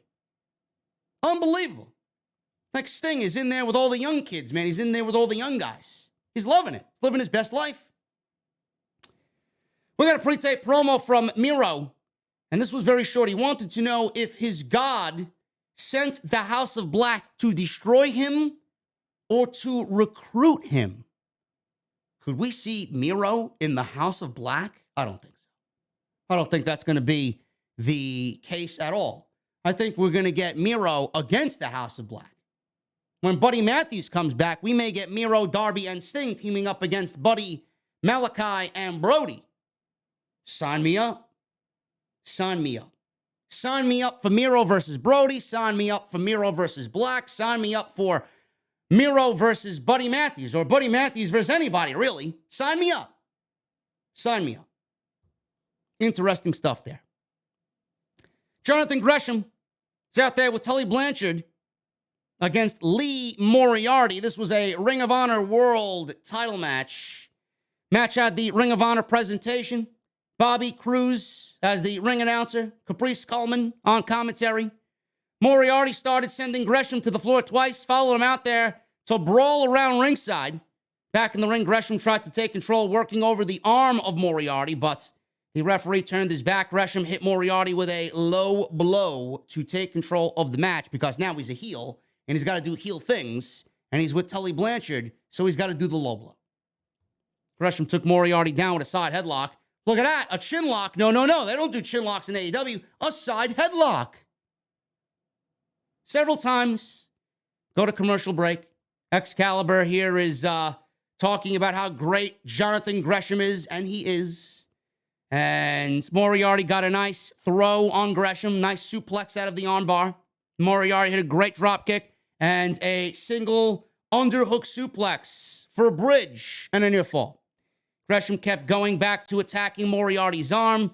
Moriarty got another near fall off of a cradle. Gresham trapped him in the octopus, stretched him out for the tap out. 1, 2, 3, and that was pretty much it. Moriarty taps to the octopus stretch.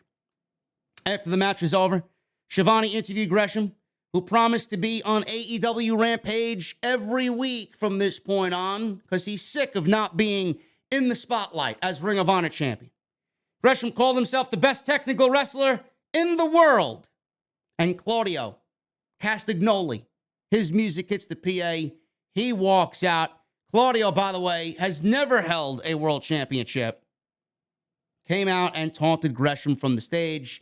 You want to fight, you're going to fight me. You're going to call yourself the best in the world, you're going to fight me. Claudio, a part of the Blackpool Combat Club. We got Wheeler Yuta already in the Blackpool Combat Club holding Ring of Honor gold. Could we see Claudio bring Ring of Honor gold to the Blackpool Combat Club via the Ring of Honor World Championship? Looks like that's our main event for Death Before Dishonor, folks. Sign me the fuck up. Sign me up. Claudio and Johnathan Gresham, we may be looking at a match of the year classic. Right there. Could be a match of the year candidate right there. I'm all for it. And I'm going with Claudio. And the reason why I'm going with Claudio, and you can see what Tony Khan is doing for this show. Tony Khan has made reference of Ring of Honor either getting a streaming deal or TV deal and Warner Media wanting more content and this and that. He's trying to make Ring of Honor look as attractive as possible. I don't want to sit here and downplay Johnathan Gresham. I don't. Johnathan Gresham's incredible. Johnathan Gresham can wrestle anybody, hold for hold, anybody on this planet. But Johnathan Gresham is not Claudio. Johnathan Gresham is not a former WWE superstar. Johnathan Gresham doesn't have the popularity of a Claudio Castagnoli. Claudio Castagnoli, who has his roots ingrained in the Ring of Honor brand. If Tony Khan is looking to bring Ring of Honor to the next level and maybe get a TV rights deal for Ring of Honor and get them their own TV show, whether it's on Warner or a streaming service or whatever, he's going to do whatever he has to do to make this show as attractive as possible and the Ring of Honor brand as attractive as possible. This show, he stacked this show so much already. The reason he's doing the Briscoes versus FTR is because he wants to blow away that buy rate for Supercard of Honor. And if he goes with the tried and true, and he knows these guys are going to fucking tear that house down, he's going to do that. He's going to double what they did at Supercard, maybe triple what they did at Supercard. And if that is the case, that is fucking impressive. For a brand right now that's still on hiatus, that doesn't have a TV rights deal, that's pretty much just there when Tony Khan needs it. When the championships are defended, it's there when Tony Khan needs them. This is the best thing to do. Claudio in the main event is the right business decision to make. Claudio as the Ring of Honor World Champion is the right move to make. If he wants Ring of Honor to be as attractive as possible, Claudio and someone like that is going to be at the top. Sucks to be Gresham. But if this is the match and the main event at Death Before Dishonor, Claudio's winning that fucking title. Claudio needs to win that title. And being that it's so early in Claudio's run, I don't really see him losing so quickly with the volcanic reaction he's got coming in literally 3 weeks ago. That's my take on that. Christopher Daniels called out Jay Lethal in defense of Samoa Joe. So we'll probably get that right before Death Before Dishonor on Rampage on Friday. Kris Statlander and Athena defeated Charlotte and Robin Renegade. These are Jesse's girls. Jesse's girls. 25 seconds. Bro, what's going on? I expected something more here from the Renegade twins, bro. What happened? 25 seconds. Kris Statlander looks incredible. She does. So does Athena. And we got these two in the ring. 25 seconds. We got a code breaker by Statlander out of an electric chair drop from Athena. And then we got the O-face from Athena. Top rope stunner off the top. And that was it for the pinfall. And Statlander and Athena win in less than 30 seconds. After the match, Layla Gray, who was on the outside in the baddies section, she was out there with Amber Nova, I believe I saw there too. The other two I didn't really recognize, but Amber Nova was there, man. I remember her seeing her on NXT. And she's, I believe, wrestled a couple of AEW matches as well. She's a baddie too. She's a baddie. I actually like Amber Nova a little bit better than Layla Gray for the baddies, but to each his own. To each his own. Layla Gray got in Athena's face. Athena and Statlander started to get the best of Layla, but Jade and Kiera Hogan ran in. This seemed like it might have been the plan for Stokely to send Layla Gray out there so that the rest of the baddies come on out, and they basically had Layla Gray sacrifice herself to get the advantage on Kris Statlander and Athena as the baddies laid out both ladies in the ring. Lexi Nair interviewed Lee Moriarty after his loss. We got Stokely interrupting this interview, offering Moriarty his services as a manager, but Matt Sydal chased him off. Sydal made a match for Moriarty against Dante Martin next week. Stokely with Lee Moriarty, I could get behind that. I could get behind that. Absolutely, no doubt. Tony Schiavone interviewed Billy Gunn and the Gun Club. Billy Gunn admitted that treating the Acclaimed better than his own sons. He did do that. He did admit this, but sometimes Daddy Ass has to drop the hammer. This brought out the Acclaimed, and there was no rap. There was no Max Caster with a microphone. Boos in the arena because that's what the people want, and AEW didn't give the people what they want. So they're out there. They're ready to fight. Billy tried to get Bowens to scissor Daddy Ass. And this led to a beatdown. The Acclaimed took out the Guns. Max Caster rapped about Billy Gunn being hung like a tadpole. Bowens challenged the Guns to a match, but the Guns declined, and the Acclaimed are hugely over as babyfaces. And I foresee tag team title gold in the Acclaim's future in the next 9 to 12 months. Absolutely no question. Wednesday's Dynamite. We got the barbed wire everywhere match between Eddie Kingston and Chris Jericho. That is worth the price of admission by itself. Varsity Blondes versus Christian Cage and Luchasaurus. Brody King versus Darby Allin. And the Best Friends versus Jon Moxley and Wheeler Yuta. Rampage Friday, we got Lee Moriarty versus Dante Martin. Death Before Dishonor, we got, like I said, Gresham versus Claudio for the Ring of Honor World title. Samoa Joe versus Jay Lethal for the Ring of Honor TV title. Wheeler Yuta versus Danny Garcia for the Ring of Honor Pure title. FTR Briscoes, 2 out of 3 falls for the Ring of Honor Tag Team titles. And Mercedes Martinez versus Serena Deeb for the Ring of Honor Women's Championship. Stacked show, takeover worthy right there. I love it. Main event. Lucha Brothers versus not Alex Abrahantes. Lucha Brothers and Alex Abrahantes versus Private Party. This is with Andrade El Idolo. I didn't like this match at all, man. You know, there's just something about Private Party that doesn't interest me anymore. I don't know what it is. I feel like the excitement that was Private Party was something that I was excited about at first, and then it's just gone right out the window. I don't know what it is, man. Honestly, Mark Quinn, Isaiah Cassidy, 2 talented guys, but I feel like the Hardy thing, the Hardy group, killed all their momentum. And honestly, you know, there's so many great tag teams in this company that Private Party and what they do and what they bring to the table isn't really all that special anymore. I feel like Private Party hasn't grown since being in AEW. I don't feel like that they've grown. I see all these other tag teams just shooting by them, and they're still the same. There's nothing new. They haven't matured. And we got the Lucha Brothers beating them here in a very subpar match. Nothing too crazy here, right? But before I go into the Super Chats, the HFO did ruin them, I believe. I don't know what Tony Khan's standing is on Private Party. You know, maybe they're a part of those year oneers that he used to help get the brand over and get the tag team division over. I could absolutely, and this may be something that does happen, I could see Private Party leave AEW, and I could see Private Party going to NXT, and I think the way that they are now, I could see them fit perfectly with the vision of NXT 2.0. I do. I just don't get a sense that Mark Quinn and Isaiah Cassidy really belong in AEW anymore. Maybe it's just me. I don't know.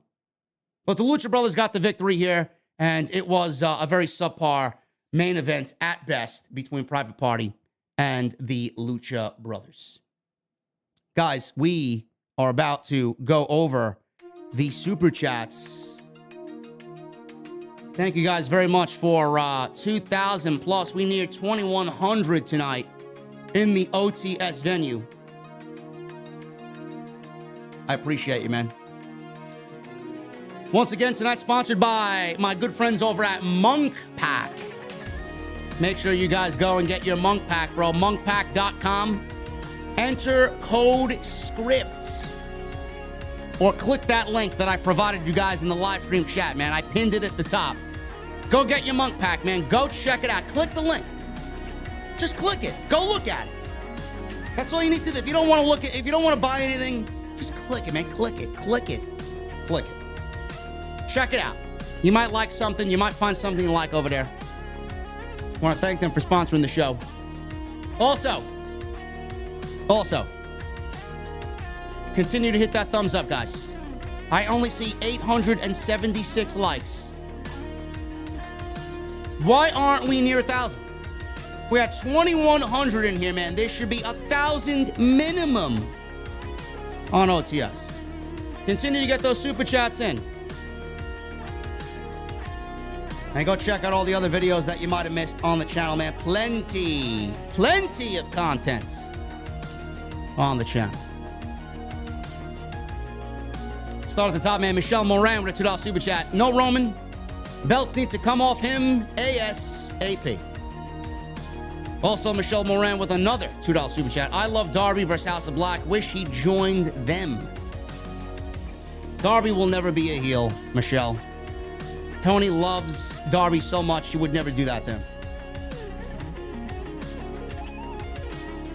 Joseph Taylor with a 5, a 3, and a 2.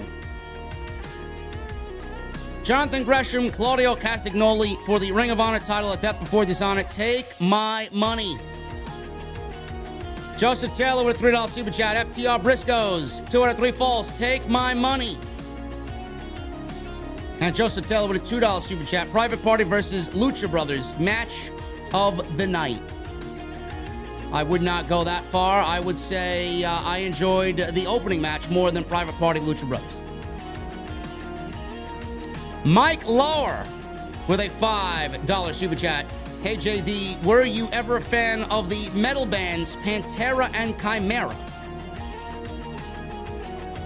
Two of my favorite metal bands are Demon Hunter and the band Red. Yeah, Mike, I was a big fan of Pantera. My favorite Pantera song is 5 Minutes Alone. You don't stop and look around once in a while. My favorite Pantera album, obviously, is... I would say... I love them all, man, to be honest with you. I love them all. The one I really enjoyed, honestly, to be honest with you, it doesn't get enough love, and I loved it, man. I love Reinventing the Steel. I do. I think that's a great album. And Pantera's getting back together, man. Zakk Wylde is getting back with Phil Anselmo to do a Pantera reunion, man, with Rex. Phil and Rex, the bass player, Rex Brown. Only two remaining surviving Pantera members, man. Should be good. And by the way, Alter Bridge has their new single coming out on Tuesday. Should be great. Tony Brown and Chimera, bro. Mike, Chimera, I love Chimera, bro. Loved Chimera. My favorite Chimera song is the song Needle. Oh, if there's a song I could play on this show, man, that would be one of them. Seriously. Tony Brown with a $4.99. Yes. Fresh booty. And we got some decent booty meat tonight, Tony Brown. We got some decent booty meat tonight, man. We got Liv Morgan. We got Athena. We got Kris Statlander, right? We got Jade. We got Kiera. We got Layla.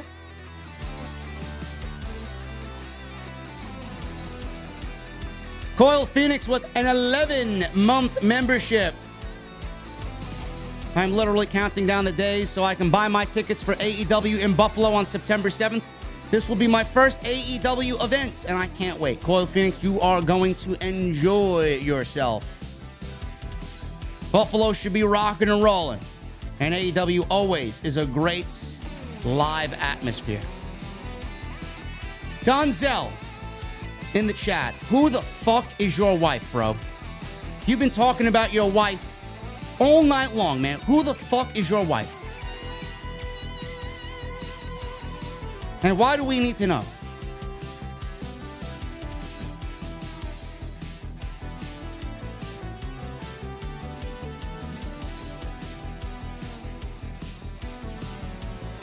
Carl Peterson with a 3-month membership. Thank you so much, Carl. No message for Carl.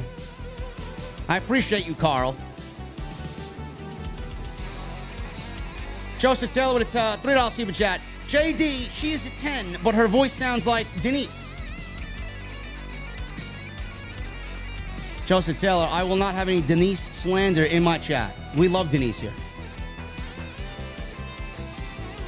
We think Denise is great. Mackenzie Core with a $1.99 super chat. Big 21st birthday shout out for my BF, my boyfriend, Nick. Mackenzie, happy birthday to Nick. He's finally of age to have a cold beverage. Do not give that man a Bud Light or a Coors Light or a Budweiser or anything that tastes like those 3 beers. If I find out that he had fucking beer-flavored piss, I'm gonna have to dump you. Get ready. Happy birthday, Nick, my brother. Thank you, Mackenzie. Ronald Sims with a 3-month membership. Thank you, Ronald, for the recommitment to the VIP club, man. 3 months celebrating with some liquid death and a fine brandy. Man, I made myself, listen, man, I'm telling you, I'm getting good at making these old fashions, man, at the house here. Oh my goodness. I should start my own fucking cocktail menu, man. The JD fashion. Thank you, Ronald, for the 3 months, brother. JP 5150 with a $10 super chat. All good things must come to an end. It will be my last night in Miami as I enjoy my last old-fashioned cocktail and enjoy the lovely sounds of The Air Tonight by State of Mind, a Phil Collins classic. There you go. JP just gave you the name of the song and the artist there, man. Thank you, JP. Hopefully you had a good time in Miami, man. Speaking of booty meat, man, how much booty meat you see in Miami, bro? Gotta be tons of it right now. It's gotta be hot as a motherfucker down there, too.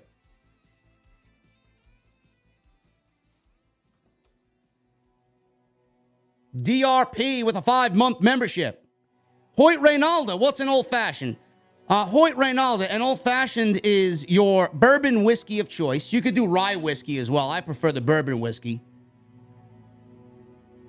Your favorite whiskey, 2 ounces, ice, water, bitters, an orange peel, and a Luxardo cherry. That's all it is, bro. That's all it is, man. DRP with a 5-month membership. Which 2 wrestlers in their prime would have a better match? Bret Hart versus Kurt Angle or Eddie Guerrero versus Shawn Michaels? I'm going with Bret Hart versus Kurt Angle. No doubt about it.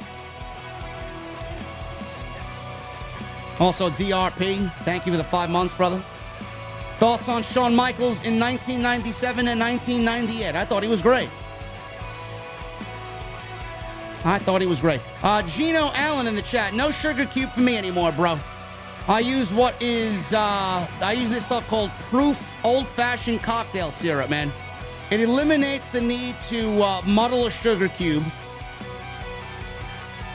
That's the old-fashioned way. I'm using this syrup called Proof. Go look it up. Proof Old-Fashioned Cocktail Syrup, man. I got this black walnut syrup. Delicious.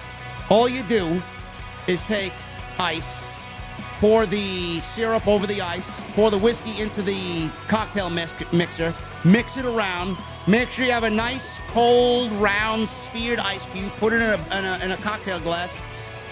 You stir it in the mixer, pour over ice, add the orange peel, add your cherry, you're good to go. Love it. Can't tell the difference, man. I can make you an old-fashioned and not tell you how I make it, and you'd be like, JD, this is fucking delicious. Seriously. I love Shawn Michaels in 97, man. I thought he was great. Money Senpai with a 2-month membership. When it comes to the IWC, JD is the best in the world. You better fucking believe it, bro. There's nobody better. Who better? Who better? Not Canyon. Not Brian Cage. JD. Hoyt Reynaldo with a 6-month membership. Thank you, Hoyt. Hey, JD, I can't wait for Death Before Dishonor. It's my first Ring of Honor pay-per-view. What can I expect from a Ring of Honor show? And I love the new beer guard. Thank you. Thank you. Hoyt, if you loved NXT takeovers under Triple H, you're going to love Death Before Dishonor, bro. That's all I got to say. Edward Liu with an 11-month membership. SummerSlam is on my birthday this year, but Death Before Dishonor is my real birthday present. What match on Death Before Dishonor are you looking forward to most, JD? Edward, I'm looking forward to FTR on the Briscoes. Absolutely no doubt.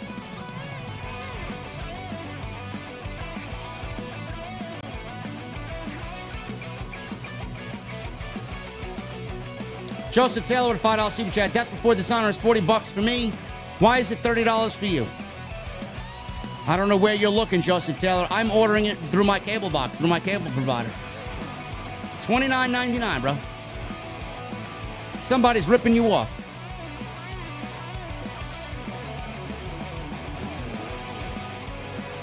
Gary the New Man with a $5 super chat. Odds WWE has a guy dress up and act like LA Knight's sister next week.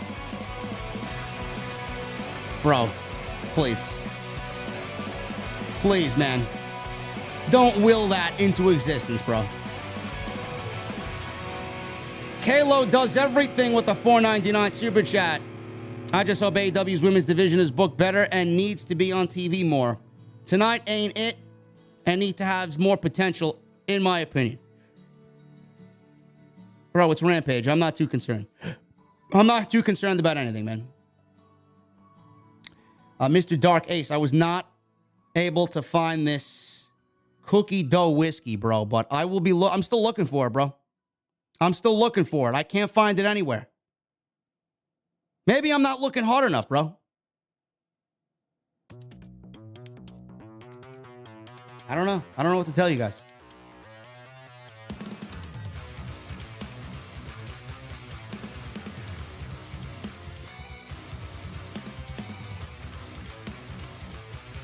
River Bandit with a $2 super chat. Gresham versus Claudio will be fire emoji. Yes, it will be. Yes, it will be, bro. Angel with a 7-month membership. Hi, JD. Love your beer garden. Finally, WWE puts a match with two good young wrestlers in theory versus Madcap. Otherwise, rematch versus rematch. Yeah, man. Tonight sucked. An Angel with a $50 super chat. Getting rid of WWE PG-13 won't matter until the two old geezer degenerates are no longer in creative. Maybe I'll look on that app, Drizzly, to get me some cookie dough whiskey, man. I'd like to make that into an old-fashioned.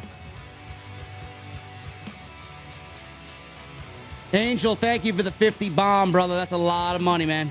Thank you so much. Kratos with a $10 super chat. I was going to wait until SummerSlam to tell the OTS family this, but I'm getting married in a few years. I popped the question last month, and my baby said yes. OTS for life.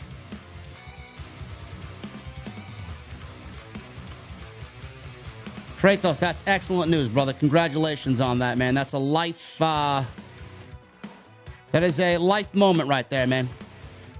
And Eric Wells, $25 for whiskey to me seems a little cheap, man. You got to spend at least upwards, so it's 50, 60 for the good shit, man. Probably over that. 70, 80, 90 for the good shit. Congratulations, Kratos, man. That's awesome. Gary Gordon with a 5 in Super Chat. Miami being shunned again. Cheap House show in Lauderdale this Sunday. No premium event since Hell in the Cell, October 2014. Randy versus Danielson. WWE hates Miami. Gary, Miami is not a wrestling town, bro. Miami is not a good wrestling town, man. The crowds there are very weak.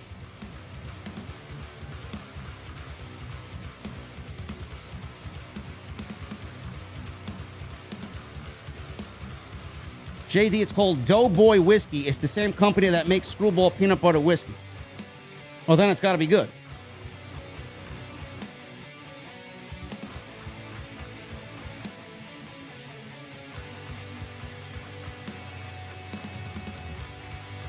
The Visionary with a $1.99 super chat. Hey, JD, how did you come up with the drink names? Because I'm fucking creative, the Visionary. He would say that I'm a visionary. Kratos with a $5 super chat. Davey Boy Smith used to average 3 chin locks a match in the 90s. I'm tired of seeing chin locks at this point.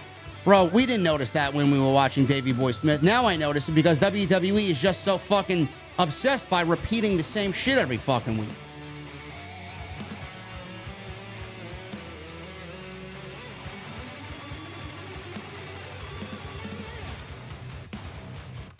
And Sato Fortune with a Canadian $5 super chat. You should make a t-shirt with the dreaded chin lock or Ronda Drowsy. I would buy one. Keep on rocking, JD. Thank you, Sato Fortune, man. I appreciate you, brother.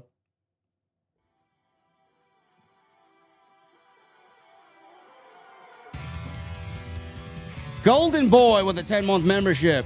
Thank you for the recommitment, man. Just want to say thank you for all you do, JD. OTS for life. Cheers. Cheers, brother.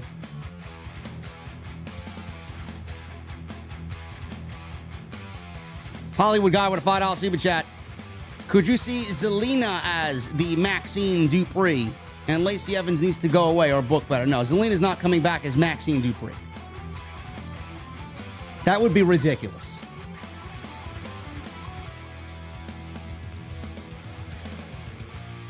Shakoy with a 9-month membership. Today I met Natayla at a meet and greet in cricket. She was nice. Also, there was a raffle for free tickets to tonight's SmackDown show. Glad I didn't win. Yeah, I'm glad you didn't win either, bro. It sucked. And I'm sure Natayla is a pleasant woman. About 10 Midgets becomes a new member. Midgets, thank you so much, brother. I appreciate you, man. Scorpio 1117 with the $2 super chat. Angels versus Braves next weekend, baby. Oh, great. More. I don't know. I hate interleague play, man. I really do. I can't stand interleague play. I think interleague play sucks. It's fucking. It's a waste. But the Braves are hot, man. The Braves are playing very well. They're playing like a World Series team, no doubt about it. Joseph Taylor with a $5 super chat. My cable provider is Atlantic Broadband. What is yours? I have Verizon, bro. I never heard of Atlantic Broadband ever. Atlantic Broadband is clearly ripping you off, bro. About 10 midgets with a $5 super chat. There he is. Just resubscribed. 9 months. 3 months till that red microphone. OTS is the only place to get the unbiased truth about the state of pro wrestling. You better fucking believe it, 10 midgets. Love it. Thank you, bro. Scorpio 1117 with the $2 super chat. Jade Cargill is number 1 in all of women's wrestling. Not going to argue with that, man. Jade is very popular.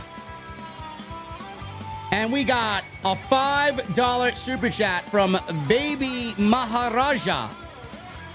JD, if they make Jinder babyface, I hope it get a better story than to dance with New Day because he's never been a face. Yeah, Baby Maharaja, I think you're having a nervous breakdown there, bro. What are they doing to your boy, man? Seriously.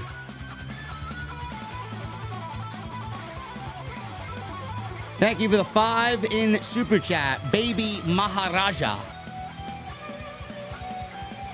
I feel like I'm listening to some fucking Iron Maiden over here, man. What the fuck is this shit that I put on here? Sounds good.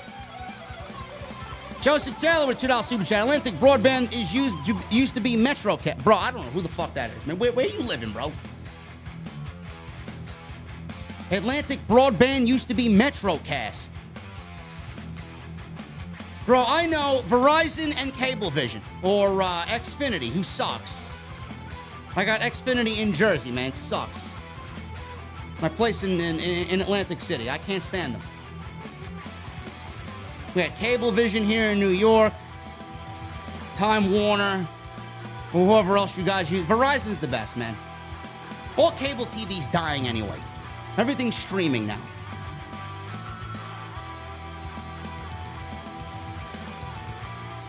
Anyway, guys, I'm gonna let this song play out, man. This song is fucking great. I don't even know who the fuck this is.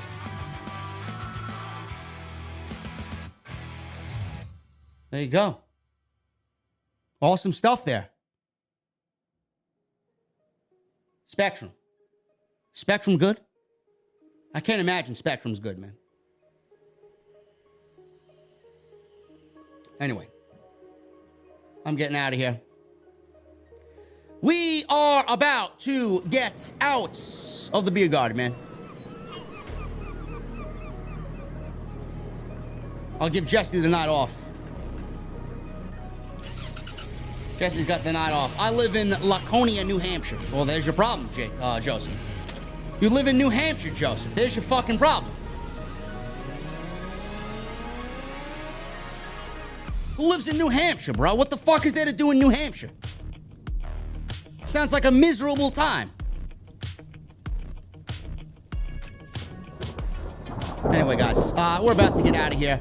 Next time you see me is Sunday night. Live. I may have an extra tomorrow, depending on how I feel, man. I gotta install air conditioner in this fucking room, man. It's fucking ridiculous in here. Dickens Dumonts with a $10 super chat. JD, loving how AEW crowned Swerve and Keith Lee as tag team champions and Johnathan Gresham and Lee working it out. I'm loving the direction. This super chat is for the OTS fam. One love, JD, Chelsea, and the rest. Thank you, Dickens Dumont, brother.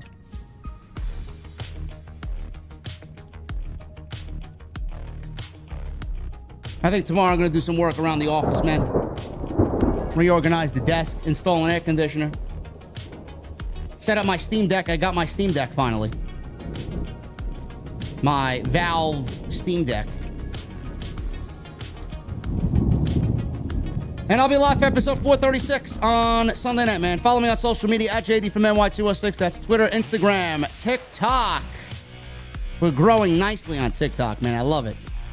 And Cameo. Everything you need is linked down below. Go check out Monk Pack, guys. Click the link. Check out Monk Pack. Check them out. Monkpack.com, code scripts. Hit that thumbs up.